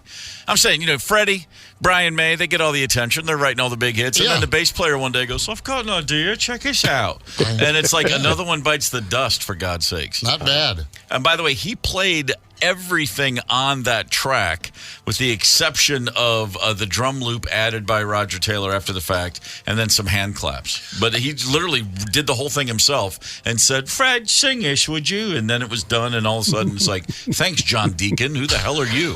Eye of the Tiger by Survivor was the song that ended up on Rocky III. But Sylvester Stallone wanted Another One Bites the Dust. Oh, that's right. The guy said, nah, we're good. Yeah. We've sold a bunch of records. It's going to be a big hit anyway. It's going to be number one. But, then off to Eye of the Tiger. That's how that goes. High school pranks, as this is the season, graduation looming all around. We've been discussing some good ones. The KQ Talk and text line, lots of text messages we could share, and certainly more than a few phone calls already. Tony, have we got someone on the phone right now? Yeah, Thomas, north of Anoka, recalls a prank. Thomas, good morning. Good morning. What do you got for us, brother? Well, built St. Margaret's, Highway 394, and Highway 100, St. Louis Park. 1979, I was a freshman, so it was obviously my brother's class. But they got a corridor down there, comes down to a Y at the one end. Statue of Mary and Joseph, which they're fairly lifestyle, and they got their house kind of turned into each other and their hands at their waist.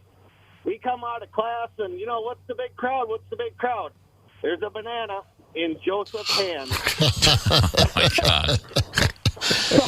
That's Joseph. It was as funny as could be, you know, because you like look at, you know, some of the girls or whatever, and they're giggling, and then that eye contact was there for like a split second, and then they look away from you. But yeah, of course, it was in his hand. It wasn't in Mary. That was an immaculate conception. He had to do it himself. So to say, everybody in the gymnasium, you know, we all got escorted down there and sat there for like 20 minutes. You know, you could have heard a pin drop, and then finally, you know, nobody's going home. The buses are waiting, all that. And finally the kids come down, you know. Unbelievable. And he got escorted. I don't know if she grabbed him by the ear or just the top of the collar. But, you know, like how a puppy, you know, a hurt puppy is getting dragged across the floor, you know. The way they walked out of there. And then we saw them sit there for a good 5 minutes in silence. And then they finally let you go. But, yeah, the funniest thing. That's awesome. Thank you for the call, brother. We appreciate it. I like there's a little blasphemy, and they shut the school down. Nobody gets to go home. Well, there are several purported books of the Bible that they're not part of the official Bible, but there's always historians and theologians will discuss whether if they realistically could have been. And a lot of those, they do talk about Joseph just being a prankster. He was just a guy. They cut that part out for some reason, but yeah, he's just always a devil may care attitude. Joseph was just he was absolutely a scam. On the talk and text line, Jake texted, "My father went to a boys' boarding school. They would do what they called piss bricks. They would take a paper milk carton from lunch, the little single-serving milk carton, urinate into it, set it outside in the winter to freeze, then peel away the paper, place the frozen block in somebody's closet at the boarding school, and then it would slowly melt, and there was a block of urine in your closet." I'm thinking if you had the time to put the block of urine in the closet, just skip all of that process and just pee in the closet. There is that. I guess it's like the slow, revenge is a dish best served melting. No, I love the creativity of it. Here's Joel on the KQ Facebook post. When I was a student teaching a million years ago, the seniors put a live pig on top of the front awning of the school entrance. And then where I taught for 25 years here in the Metro, seniors released a boatload of crickets into the building. Yeah, releasing the bugs into the building. Crickets. They're just going to be chirpy and impossible to catch. Yeah, that is exactly what they're going to be. Goodness gracious. They are right now. Oh, a school full of crickets. Yeah, is that the final bell? No, that's the crickets. We couldn't get all the crickets. 651-989-ROCK. If you want to share a story, feel free to give us a buzz. While that's going on, a real quick story here. The dating red flags that Americans Google the most. All right. The dating red flags we Google the most. Number one, saying "I love you" too soon. Is that a red flag? Oh, hell yeah. Saying it at all is a red flag. Saying it at all. Leave it out. A month in. Okay, acceptable. First date, definitely a red flag. No, a month seems a little soon, unless you're both just head over heels. It happens. And you've alienated all your friends because you're that couple nauseating. Yep. But yeah, a month seems a little soon. I'd say 3 years. 3 years before the first I love you. At least a few months. How about this one? Somebody who watches a ton of true crime. People are Googling to say, is this because they have a criminal mind themselves? Are they going to try to murder you?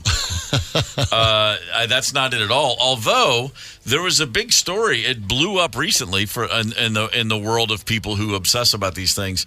There was a psychologist who said, if you are into true crime, if you're a big true crime buff, you should ask yourself. She said, if your idea of relaxing before you go to bed is watching a few episodes of Law and Order, why is trauma relaxing? Ask yourself that question. If you listen to true crime podcasts as you fall asleep, why is trauma relaxing to you? She said a lot of people are interested in that because trauma and crime and just things of stress and trauma are familiar. Therefore, it's easy to mistake familiarity with comfort. You combine the two things, saying maybe there's some high stress stuff in your past, maybe some trauma in your past you haven't really exercised yet, and so you're just going with what's familiar. I can speak to that as far as familiarity breeding comfort. No matter how bad it is, it's like they always say the devil you know. Just because you know it doesn't mean it's good for you. And so in life situations, a lot of people, if you grew up in a very high stress environment, you spend your life thinking when things are calm, it's boring as opposed to peaceful. That sounds like a nice modern answer. Plato in antiquity theorized that speaking to Greek tragedies, if they had any value to society, said that we like to watch these tragedies. We like to take in this trauma because it's real life and it doesn't happen to us, and we want to try and understand it. Okay, well, that's probably a little. There's probably a little bit of both. I think they parallel each other. The process of just watching it means I'm not going to participate in it. So the person that watches more true crime is less likely to be involved in crime than some by that logic. Well, I'm going with Plato then, because my wife listens to that stuff all the time, and I started to get a little wound up here. Although somewhere between some unnamed psychologist on a podcast I've never heard of and Plato, I'm going to go with Plato. Although you would you'd think, though, I mean, if you get into enough of that, if you're so into it, you're just immersed in true crime podcast, you might be thinking to yourself, I know what they did wrong. Yeah, sure. Yeah, if I were to do it, yeah. I've listened to so much of this stuff, I think I could really get away with it. What were those crazy twins back in the day? Was it 18th century, 19th century, something like that? The Menendez twins? No, it wasn't the Menendez. No. Before those guys. These were, a couple of buttoned-up wool-wearing. Romulus and Remus? Yeah, I'm just trying to think of twins in history. Between Romulus and Remus and the Menendez brothers. But they killed someone just to see if they could get away with it. Of course, they didn't. Yeah, no, that's not how that works. No. Love bombing is another red flag. When someone praises you, showers you with gifts early on, and then turns psycho. I had a friend who would do this with every relationship. Every woman he'd have a couple dates with, and it was like, oh my God, she's the one. And he literally overwhelmed them with a love and affection and worship. Gross. And then a couple months in, he would then, we could see it turn on him, and we'd be like, dude, what are you doing? Like, first of all, a month ago she was the greatest thing you ever met, and now you're like controlling every aspect of her life. He was kind of nuts. No longer in my life, and hasn't been for a long time. But it was like a thing.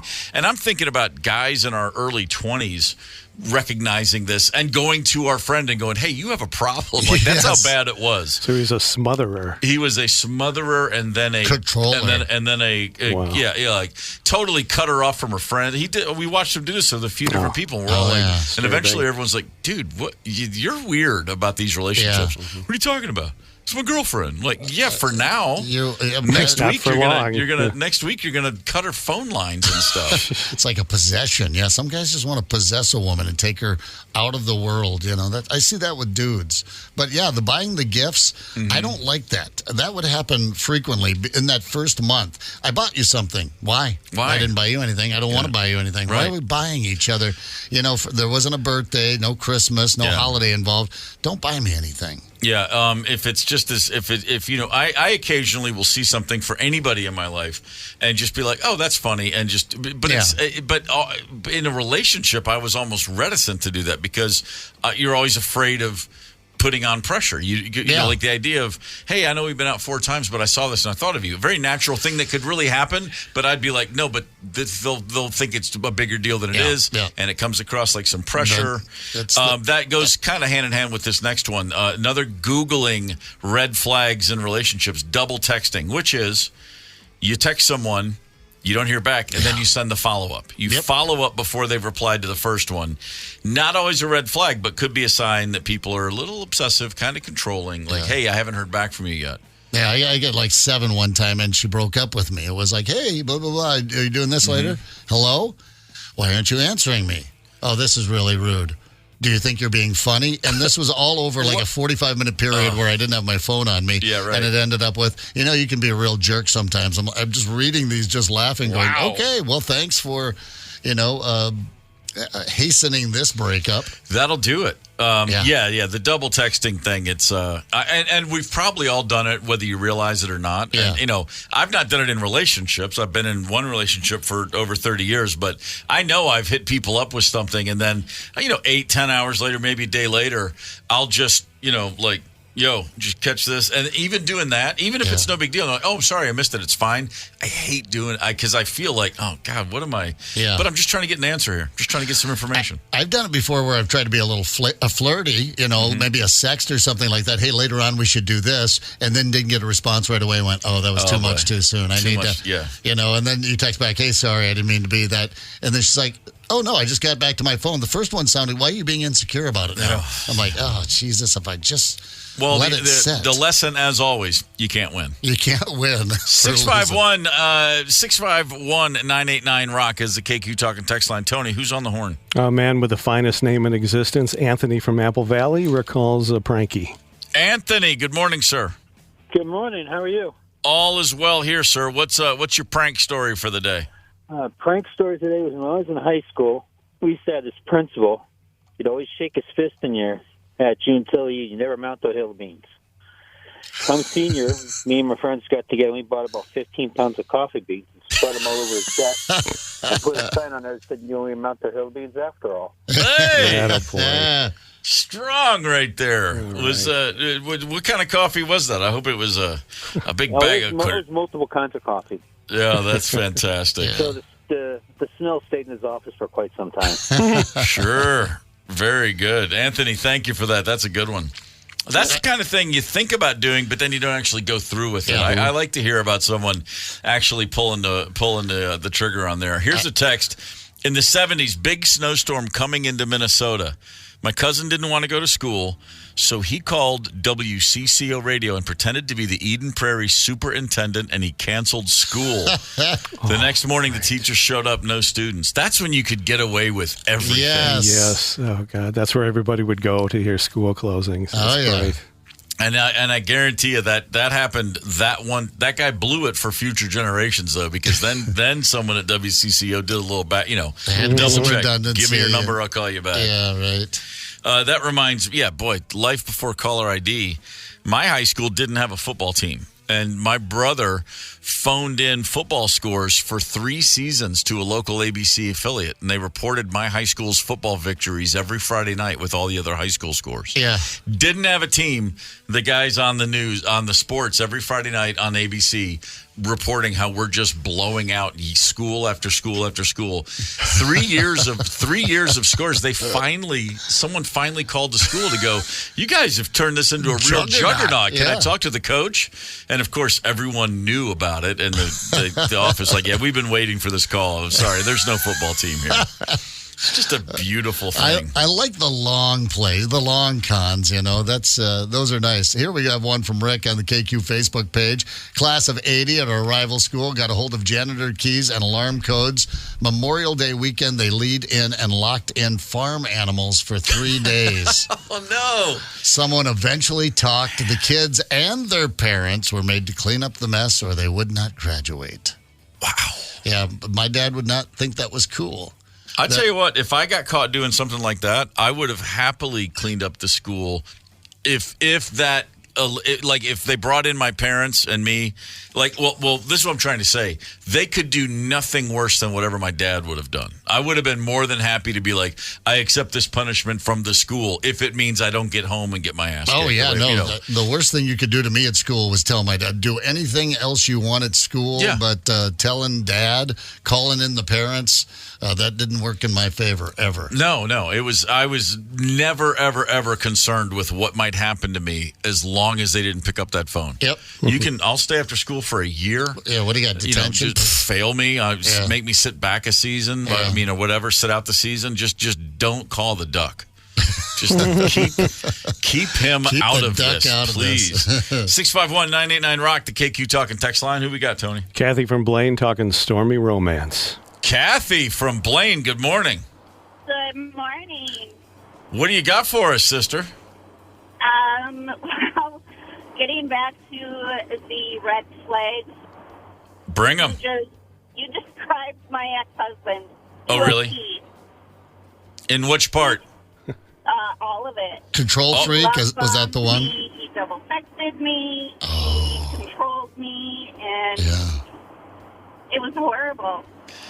That doesn't sound great. How long were you guys together? 14 years. Oh, how soon into it did you realize he was a little too intense for you? The day I married him. Oh, no. Goodness. Yeah, we put on our own wedding, in the backyard. It was a beautiful day. It was actually a beautiful wedding. Uh-huh. But he went to get some ice and I asked him if I could have some of that ice for the lemonade that I made, and he said no. Why? Well, it was maybe it was a pea brick. I'm sorry, what? Maybe it made a pea brick out of it. It's an earlier story we did, Kathy. Yeah. I mean, I suppose when you first start dating, there's something that's almost romantic about, boy, he's doting. He gets me a lot of that sort of thing. But then it just turns into a control freak, and then it gets mean. Oh, I'm sorry, I can't hear you. I just said I love you. You love me? Yeah, I love you. I want to date you. I want to control everything. I've got ice for you. I've got so much ice for you, Kathy. That's awesome, but, you're love bombing me, so. There it is. Damn it. Kathy knows the signs. How long have you guys been busted up now? Well, I left him. We were separated for 4 years. The final divorce was November. Yeah. Well, onward and upward, Kathy. I'm sure it's a good thing to be where you are now. I'm glad you got out. Yeah. Yes. Well, I love you guys anyways. So. Thank you so much, Yes, Kathy. dear. We appreciate the call. Thanks for listening. Yeah, she just needs a guy that would rather watch football on Sundays and leave her alone, Sure. Just your average guy that's only about half plugged into a relationship. I saw somebody on Twitter the other day on Sunday on Mother's Day, just a random tweet from someone who said, just drove by a golf course, a lot of guys out there. He's like, dudes, it's Mother's Day. What are you doing golfing? And I was like, what? The mom's like, get out of the house. Give me some peace and quiet. Right. What does a mom want on Mother's Day? To just have nothing to do. I went golfing on Mother's Day. I took my mom along as a caddy. Nice. Yeah, Nice. Wonderful. Did walk the course for me. Oh, that's great. Did a great job. I pulled a couple of wrong clubs, so she didn't get a tip, but it was just nice spending the time with her. I played one round of golf with a female caddy who was, I kid you not, in her late 70s. That's a true story. That's where I like to put all the clubs in the bag and just really fill it up with balls. And by the way, she argued every club selection, wouldn't give me the club I asked for, and the entire thing was in Japanese. Oh, that's in awesome. Japan, Yes. the signed caddies. And this old woman yelled at me for 18 holes in Japanese, and it was unlike any other experience in my life. It kind of sounds almost fun. Was it? No, it was just jet lagged and drunk and real hot and humid and just and henpecked and really expensive. It was a real exercise in all sorts of life management skills that I had yet to develop. Tony, do we have another caller? Prank Fest continues. Joe from fine city of Minneapolis. Joe, good morning, brother. Morning. What do you got for us? We called in a bomb threat to get my buddy out of school to go skiing with us, but we called from the office of our school. Jeez. And then we had two donkeys that lived around the property in the vicinity of XY school, and we put one in for 4-day holiday with a bale of hay and a 5-gallon pail of water.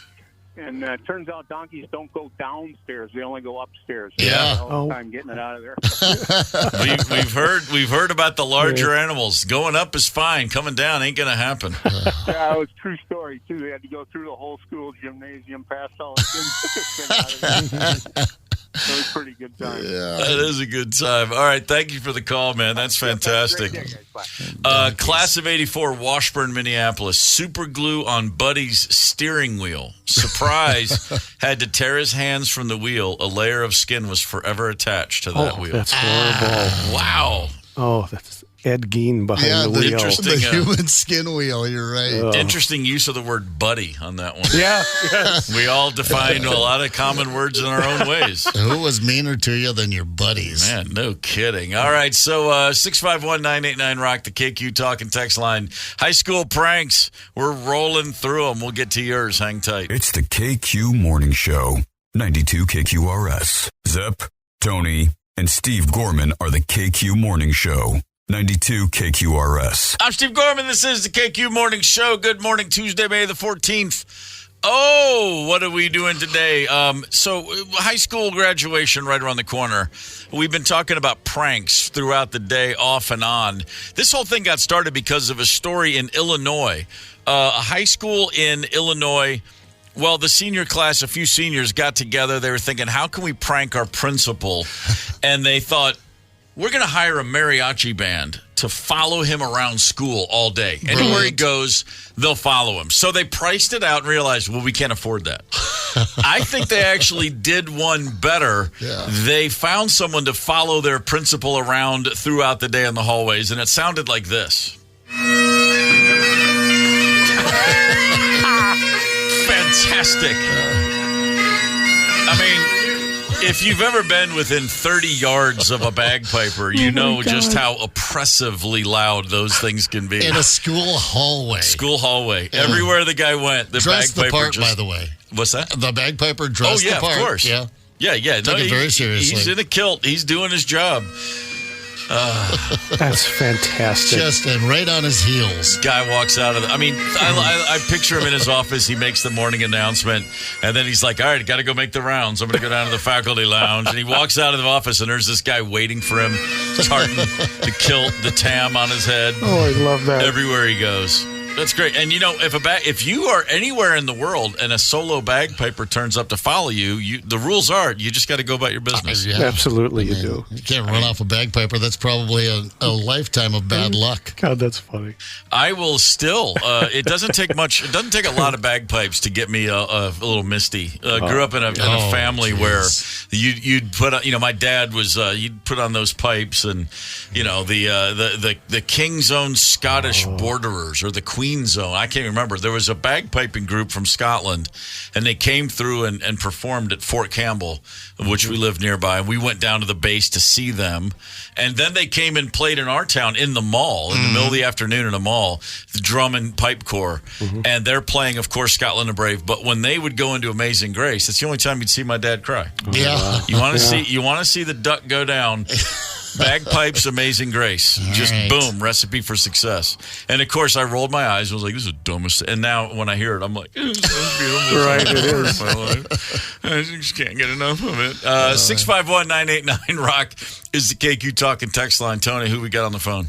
Prank talk from John, our neighbor in Colfax, Wisconsin. John, good morning. Morning. What do you got for us, brother?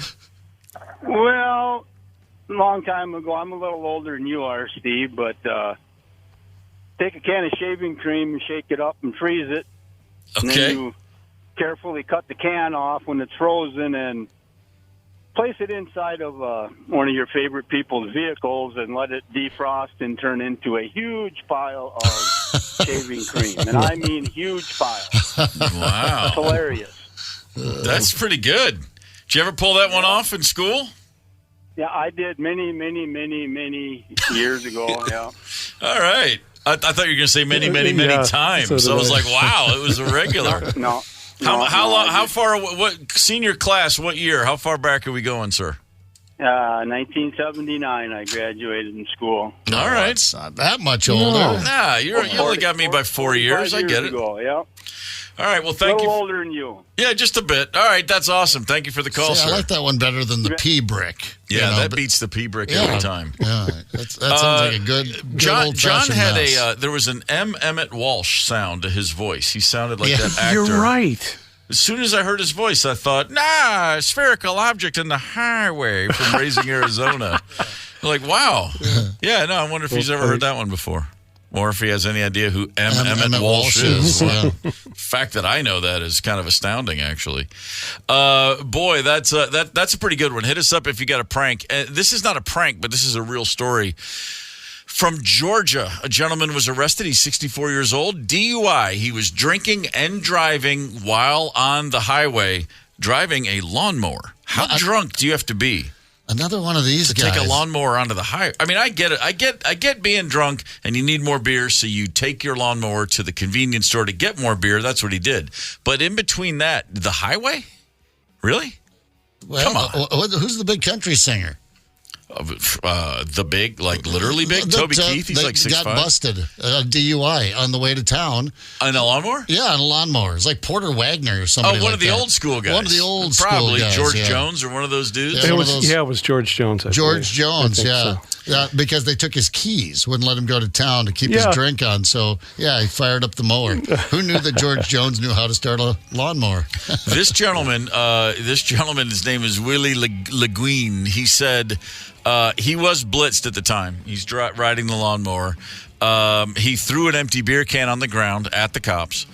He said, I realize I shouldn't be driving a lawnmower, but he asked the deputies, he said, give me another chance because I've been in this situation previously. He said, I was hit by a car earlier this year while riding my lawnmower on a different road, so I took this road this time.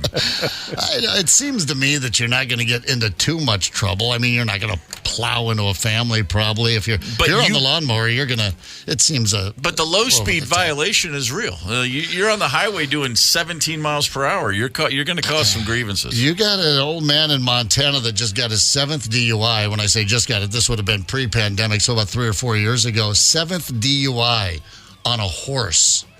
He got 7 DUIs on horses, or maybe it was all the same horse. I'm like, was the horse drunk? If the horse wasn't drunk, then he's fine. It's not like it's a motorized vehicle of any type. The horse is just going to walk home. My first thought was, every time I've ridden a horse, I would imagine someone watched me go by and said, that guy must be drunk. Because I'm just not comfortable up there. It was up there in Lincoln County. If you've heard of Lincoln County, Montana, you might remember it from, that's where the Unabomber was hanging out. That's where the shack was up in Lincoln County.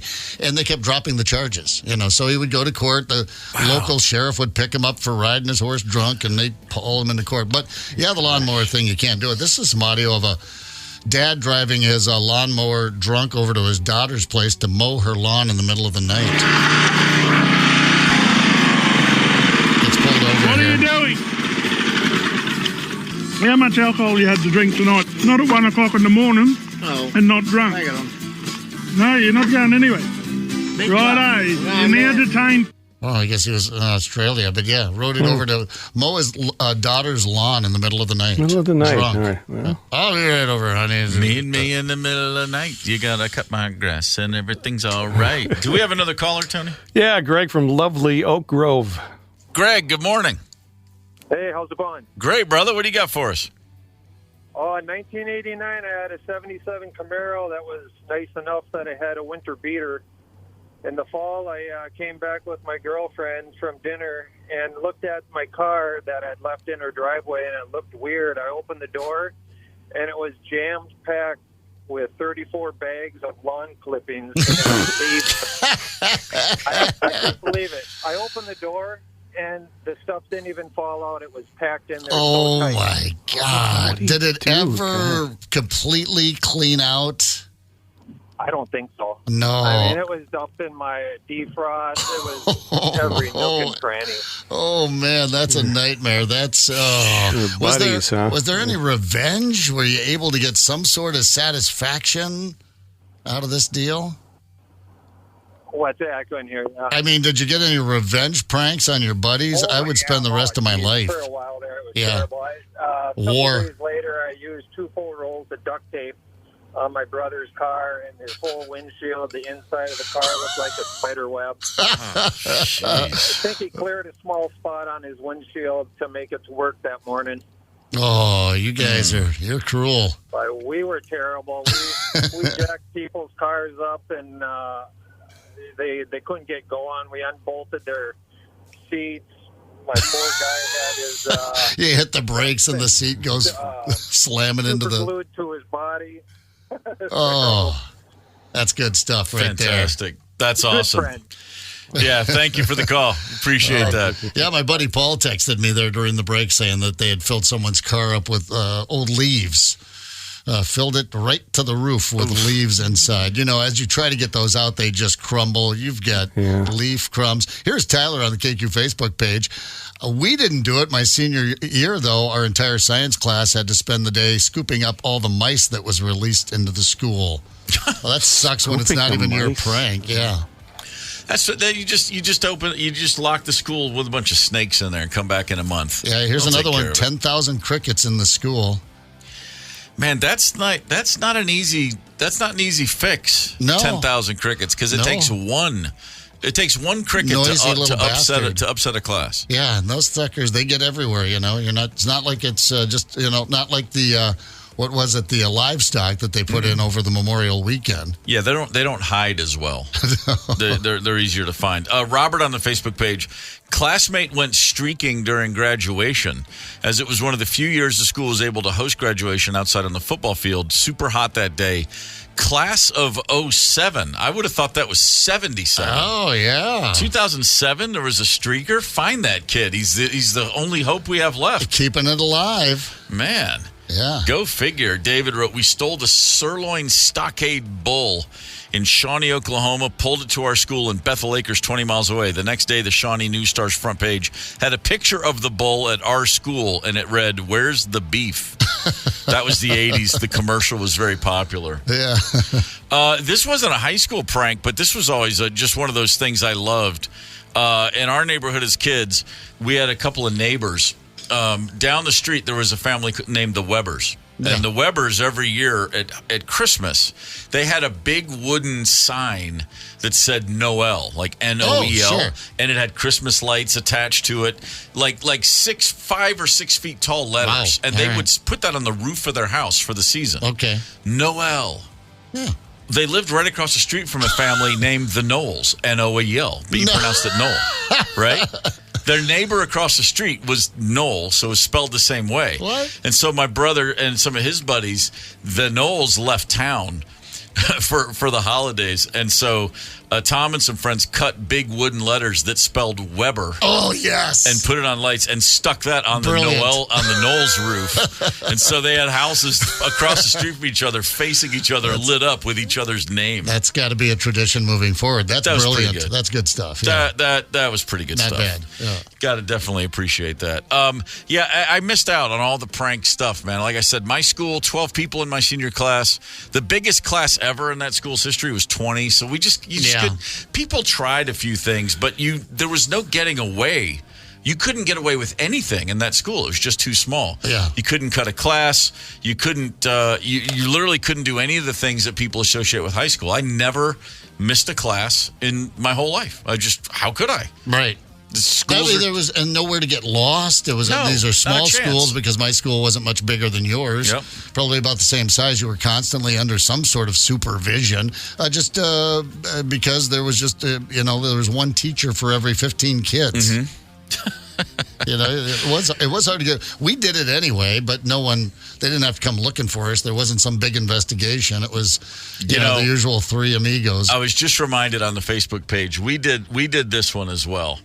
Benjamin wrote, one teacher used to drive a Ford Fiesta. Me and a couple of the guys decided one day that we were going to pick it up and move it to the other side of the parking lot. So we moved it, smoked a little weed, and waited for hilarity to ensue. It did not disappoint. He was pissed.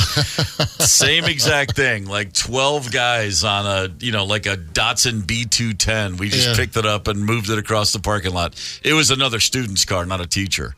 But yeah, that's so funny. As soon as I read that, I was like, wait a minute, we did that. We picked it. I wonder if we could do that. And then you just go do it. Yeah, nice. So I forget which Volkswagen it was. It wasn't the VW Beetle, but I remember we had a gym coach, phys ed teacher, and we thought it was pretty clever. We put it on cinder blocks. So when she gets in, she doesn't notice that her tires are just slightly off the ground. Just bzzz, those little front tires just spinning along, and you hear her kind of grind the gear again and put it in reverse. And what the heck is going on? That was a fun one. I wasn't personally involved in that one. I was a little young. I think I was a freshman. The older classmates did that, but I took note. 651-989-ROCK is the number. Tony, who we got? Carrie, a Scotty girl from Baldwin. Carrie, good morning. Good morning. What do you got for us? Well, back in the mid-'80s, there was, in western Wisconsin, near Baldwin, we had a science teacher. He drove one of those little cars, and a bunch of guys got together, and they lifted it up, and they put it between two buildings. Well, that's what you get for driving a Le Car. They carried it out of there for him, too, but it was really funny. Man, that is hilarious. That's great. Thank you for the call. Yep, take care. Bye. Oh, those poor teachers with those little cars they could afford. They're so cute. We're just picking on them all the time. Yeah, there's lots of car pranks on here. It seems like everybody disassembled a car and got it up to the roof, apparently. I guess we were lazy. This is a good one on the text line. In the 1970s, we recognized the large Bob outside Big Boy Big Boy restaurants? Oh, yeah, sure. Large Bob was not attached to the ground, so a group of teens kidnapped Big Bob, clandestinely entered the high school pool, placed Big Bob in the deep end of the pool. After Big Bob was rescued, he was chained to the ground next to the Big Boy. Oh, heck yeah. Oh, Randy in Worthington, this was the 1970s, buttered the stairs at the school. A teacher broke their coccyx. No, they broke their tailbone. They ended up being charged. I bet. Just there were charges, yeah. There's no word you can say that triggers an immediate feeling of pain more than coccyx. Coccyx. Grandma broke her coccyx at the sand dunes. Oh, it's the worst. Yeah. Absolutely the worst. Unscrew the shower head and put a bouillon cube in it and replace it.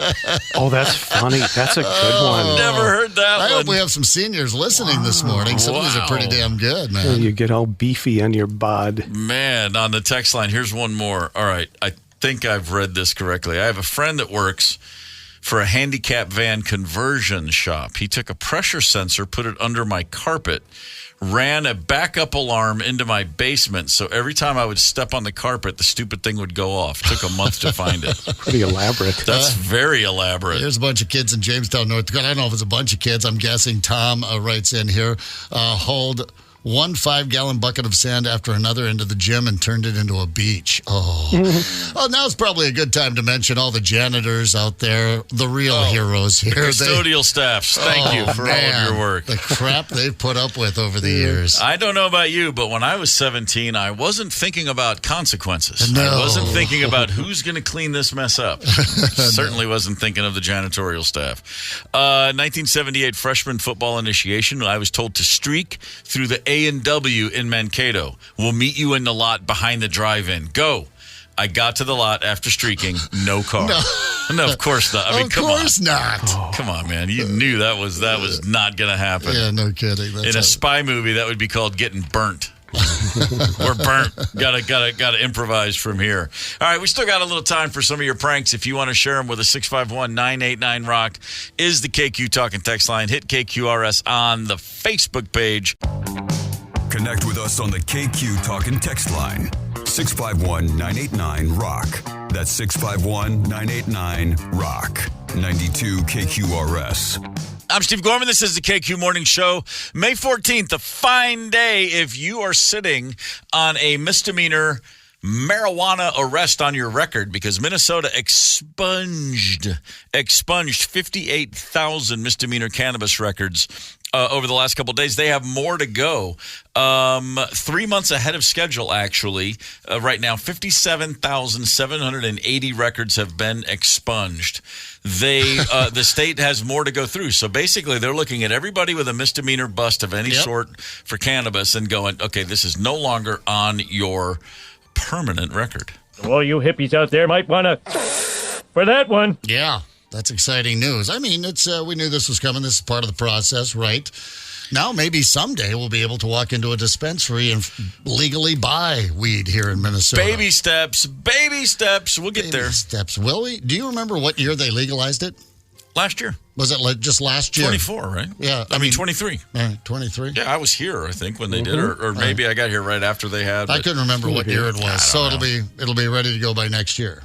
But listen, if you're one of those 57,780 folks, you're feeling a little bit better. And we mentioned earlier, you know where it really gets in the way is people applying for apartments. You want to go rent a place, and landlords and leasing companies, they do background checks, and a lot of times they use a pot bust as a reason not to give you an apartment. I don't really understand that myself, but that's what they do, and this is good for anyone in that situation. Got to clear up that homeless thing right now. No, it is a good thing. You want to get those things off your record, I guess. Yeah, sure. You know? So we've been talking about, and we might get back to this again, we've been talking about pranks all day long. The whole thing started because a high school kid in Illinois paid a bagpiper to follow his principal around down the hallways for a whole day at school.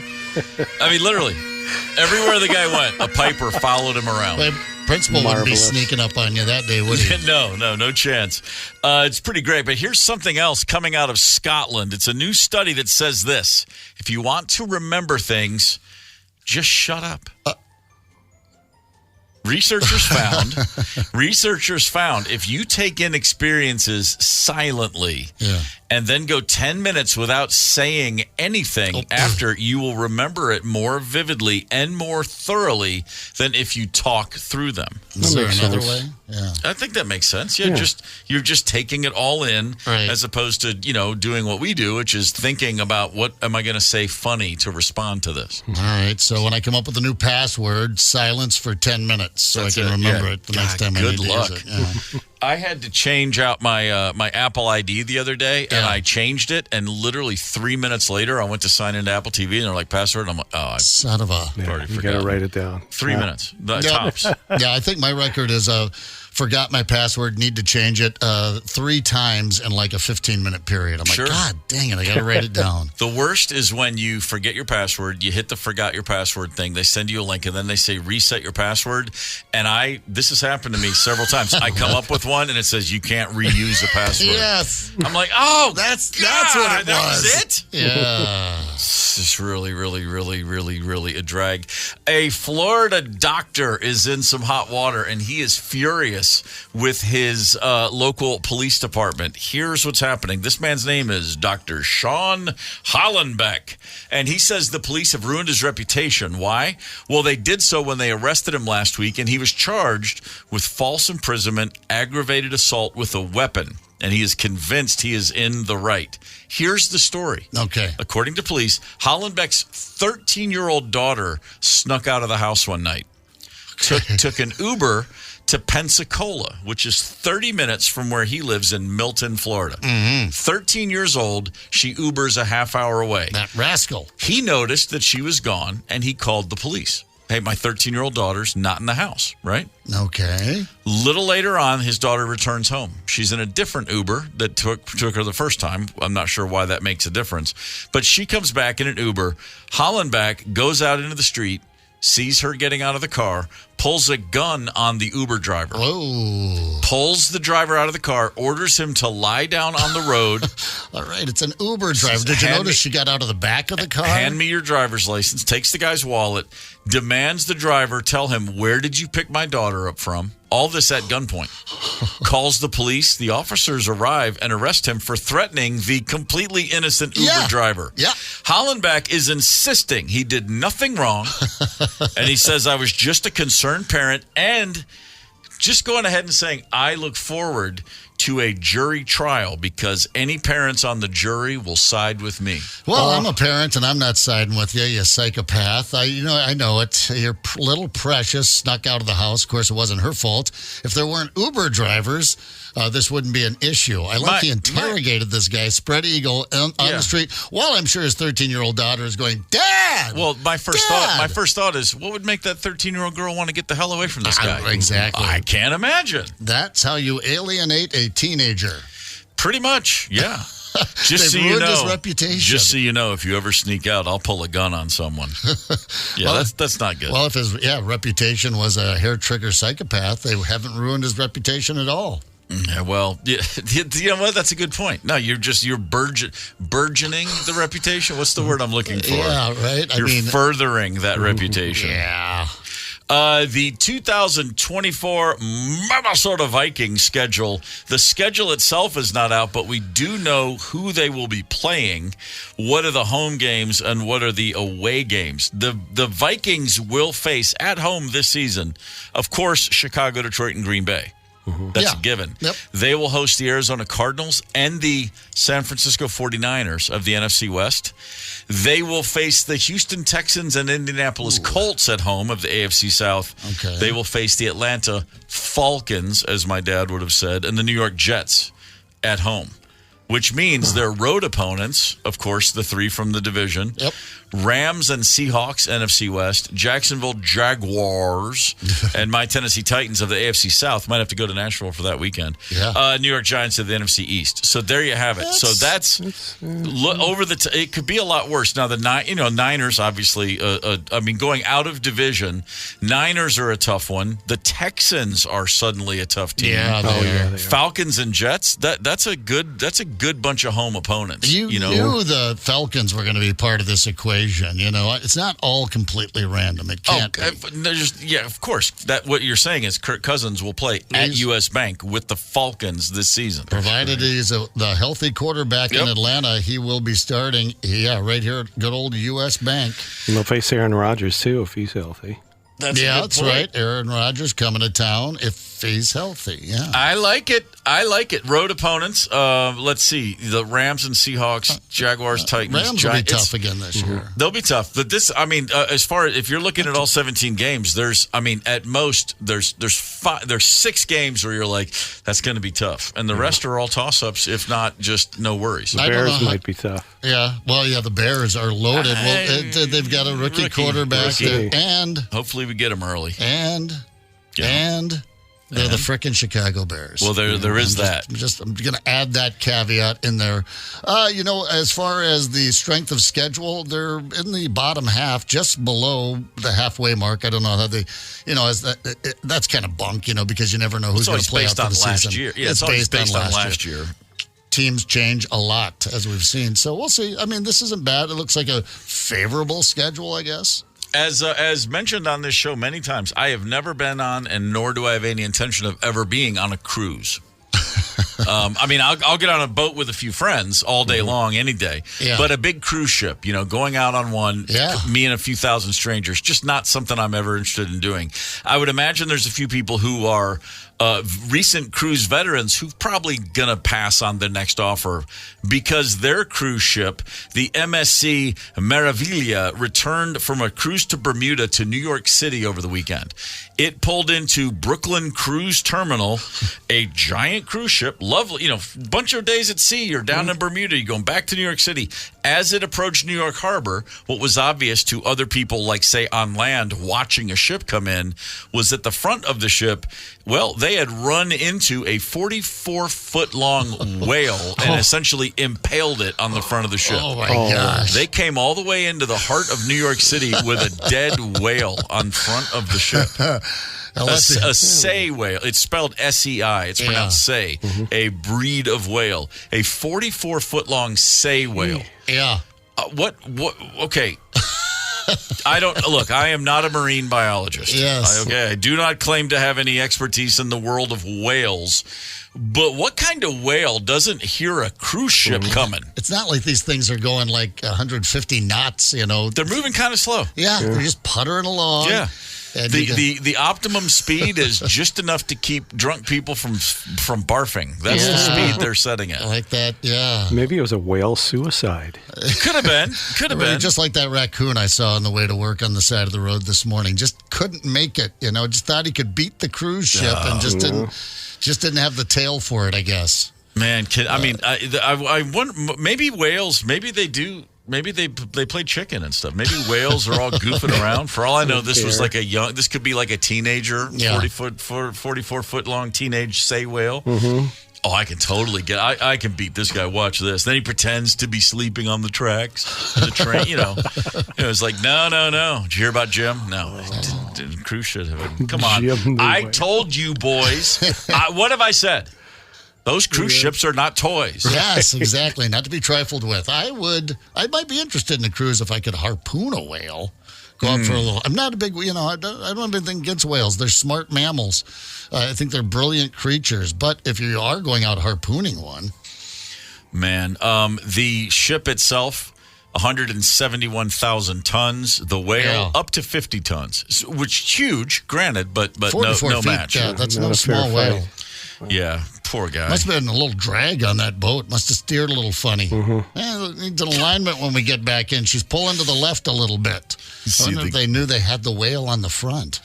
The captain, Amy just texted in. Did you guys consider maybe the whale was already dead when the ship hit it? Yeah, we considered it, but that's not as fun. Yeah. Come on. It's actually not fun to talk about a whale getting killed by a ship either. Yeah, it might have just been floating around out there. They are doing it. They are performing an autopsy. They're going to figure this out. No, they're not. The whale was towed to Sandy Hook, New Jersey for a necropsy.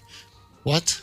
The officials did discover broken bones in the right flipper, tissue trauma in the right shoulder blade region, as well as a belly full of food. They feed on the surface. So dude was just chasing some fish. He was just chasing a school of fish, got carried away. I mean, I've gone elbows deep into a plate of nachos before, and you could have hit me with a hammer, and I wouldn't have felt it. I mean, granted, we've all been there. We've all been a late night Taco Bell run, and nothing's going to get between you and that bag of burritos. Yeah. That's true. Yeah. All right. Now I feel like the listener just nailed it, and we've just been, probably just dead. You're probably right. Dead fish. Well, thanks for the text, Amy. Yeah. Making us realize we're just completely nonsensical over here. We knew that going in. Oh. What are you going to do? So let's see. We were talking about high school pranks all day long. It is it's graduation season, so this is the time when people are getting their last shots in. Yeah. Zepp, you mentioned when you were a senior that they basically got out in front of you. They came in and said, okay, we know you guys. Was the word miscreant ever used? I'm sure it probably appropriately was used in my case. There was a few of us that always pulled the pranks. Like I said, there were only 19 kids in our graduating class. In all 4 grades, we had 4 grades in high school, 9 through 12. There were less than 100 kids in the high school. So, you know who the troublemakers are. You know who to call in. Mm-hmm. The same old suspects, and they were usually right, So we took our medicine, but that didn't take away from the prank. We never thought about not getting caught. Right. We just thought about how spectacular it would be when we did get caught. Or, I don't know, we just had a lot of time on our hands. We didn't have the internet. Guy wrote this text in from Wisconsin. When my now wife graduated from college, UNLV, in 1995, her friends dumped a bunch of glitter into her air vents of her Pontiac Sunfire. Man. Because of the heat in Vegas, most of it melted before she turned her car back on. We were married 3 years later in 1998, and glitter would still occasionally blow out of the vents. My car's shiny. It's shiny. Yeah, boy, that's the long stripper car. Here's a good one. In the 70s, we would put a ping pong ball in a buddy's gas tank. When the fuel got low enough, the ping pong ball would plug the fuel line and the engine would stop. Then the ping pong ball would float back up and you could start the car. This went on and on. Yeah, I imagine it did. You got to drop the tank. You have to take the whole freaking tank off. Oh, my gosh. Eddie Murphy put the banana in the tailpipe. That's right. I'm not going to fall for that banana in the tailpipe. How about this one? Marbles in the car frame, duct tape holes every time you start or stop, goes tink, tink, tink. They hardly ever find it. Okay. By the way, that banana thing, that trick in the tailpipe, it's got to seal. Because I had a friend do that with someone who was not a teacher or boss he didn't like. And he said that banana was in there for like a month. It just rotted and finally fell out. I kept getting to work like, have any car problems on the way to work? No, why? Oh, nothing. I suppose. Go out and you gotta make sure that sucker's air makes a seal. Here's a pretty good one. Wally texted. Actually, you know what? He texted earlier. I didn't see this one. We were talking about microwave ovens and how they used to be so much more powerful. Yeah. He said, yes, old microwaves had more power. They were all or nothing. New microwaves are not dumbed down on power. It's just controlled, and it doesn't completely eviscerate your food. Okay, good point. There was no control over that first one we brought home. But he also followed this up with, our history teacher retired in 2000 after decades of teaching at Tartan High School in Oakdale. Okay. In the last semester, he was telling tales from his career. One of them was that in the 80s, there was a big rivalry with Woodbury. A Woodbury student had his pilot's license. He and some buddies flew over Tartan High School and dumped trash on the school from a plane. The FAA got involved and revoked his license. Oh, well, worth it. You're a high school kid who already has a pilot's license, and yet you're a high school kid, so you dump trash on a rival high school. Well, come on, FAA. There's got to be a time limit on that. Maybe a few years later, let him get back up in the friendly skies. Yeah, that's great. That is a good one. That is really funny. Oh boy, I missed out on a lot. Again, small school, just didn't have the prank mentality. Yeah. But I can appreciate these. Several people texted in with similar tales of groups of students disassembling vehicles and then reassembling them in the school library, in the school cafeteria. I just love the idea of the custodian, the first person in, the physical plants, this crew. They come in at the 5. First responder. Yeah, in the first school, responder. Yeah. They come in at 5 a.m. Guys walk in the hallways, and he walks past the library. The door's open, and he's like, "What is that? Is that a Volkswagen Beetle in the library?" I mean, that is great. That is so unimaginable from my experience. Yeah. I love that with all I have. That's great. Yeah, hopefully they've got a nice vacation coming up here. I don't know how it works for the custodial staff. They might work right on through the year taking care of those schools, for all I know. I mean, I was on the custodial staff at my high school senior year, and all I ever had to do was clean up vomit. And then, I would just clean up normal stuff, and occasionally someone pukes. That was it. Ever any teachers? You ever be called in teacher's lounge? No, that didn't happen. There were rumors. It was me and a buddy. We had keys. We could access everything. They just gave us the run of the place. Yeah, trust me. Not only that, there was a school van, a passenger van that we used for. We had one bus and then a van, but the van was used for like basketball trips. We didn't need a whole school bus if the cheerleaders weren't going, or they would drive their own cars with their moms or whatever it was. It was usually a little caravan. Mm-hmm. But the passenger van, first week of school, my senior year, got vandalized at school. Someone broke all the windows. Yeah. So they replaced all the windows. And the guy who ran me and Todd, our custodians, the history teacher, Mr. Dennison, he goes, "Hey, do you mind? Can you just take the van home every night?" What?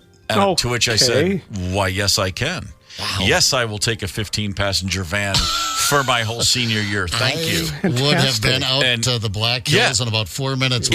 How many did you say? 16? With 28 of my friends. Yeah. Oh yeah. Crammed it was a in great there like Tony's green car. van with with the benches. You could put 15 people in that fun. thing. I drove it home every day. That was my senior year vehicle. Was the school van. It was great. You were the good kid. My buddy Clint would we'd drive around, and he would always sit in the back seat by himself at the very back of the van. Steve, I'm driving, and he would sit in the way back. And Steve, can you pull over? And every time I'd pick him up, he'd go, "Hey man," he'd get in, shut the side door, not the passenger door, and just go all the way to the back. And we would drive around town like that. Poor man's stretch limo. Never failed to make me laugh. It was funny every single time. All right, let's look back. Questions? Yeah, I got a question. Is it true you were a teacher? Steve says. Oh, I'll tell you what happened. On this day in 1939, Cleveland Indians pitcher Bob Feller, he was 20 years old at the time, and he was already just ripping through the American League. An all-time great, Hall of Famer. He pitched a 9-inning complete game. The Indians beat the Chicago White Sox 9-4. The story of the game came in the 7th inning. Bob Feller's family drove up from Iowa to see him. Like, our 20-year-old is working for the Indians. He's having off to a great career. Mom and Dad drive in from Iowa. In the 7th inning, Feller threw an inside pitch against Marv Owen, who pulled it into foul ball territory. The ball hit Bob Feller's mom in the face. Did I mention it was Mother's Day? Oh, come on. Hit her in the face, knocked her straight out cold in her chair. Taken to the hospital. She received 6 stitches on her head. Woke up eventually, and she was okay. A year later, in 1940, the next season, opening day, she and her husband drive from Iowa to Cleveland again to see their son, Bob Feller, pitch. Feller was like, I can't throw a ball anybody could possibly hit foul. He knew where his mom was seated. He wanted to make sure that wouldn't happen again. He threw a no-hitter that day. If I was the organization, I would have got mom season tickets. He was the first ever to throw a no-no on the first day of the year. And, of course, mom's health was on the line, so he did his job. You're a good boy, Bob. Get the KQ Morning Show podcast wherever you listen. 92 KQRS.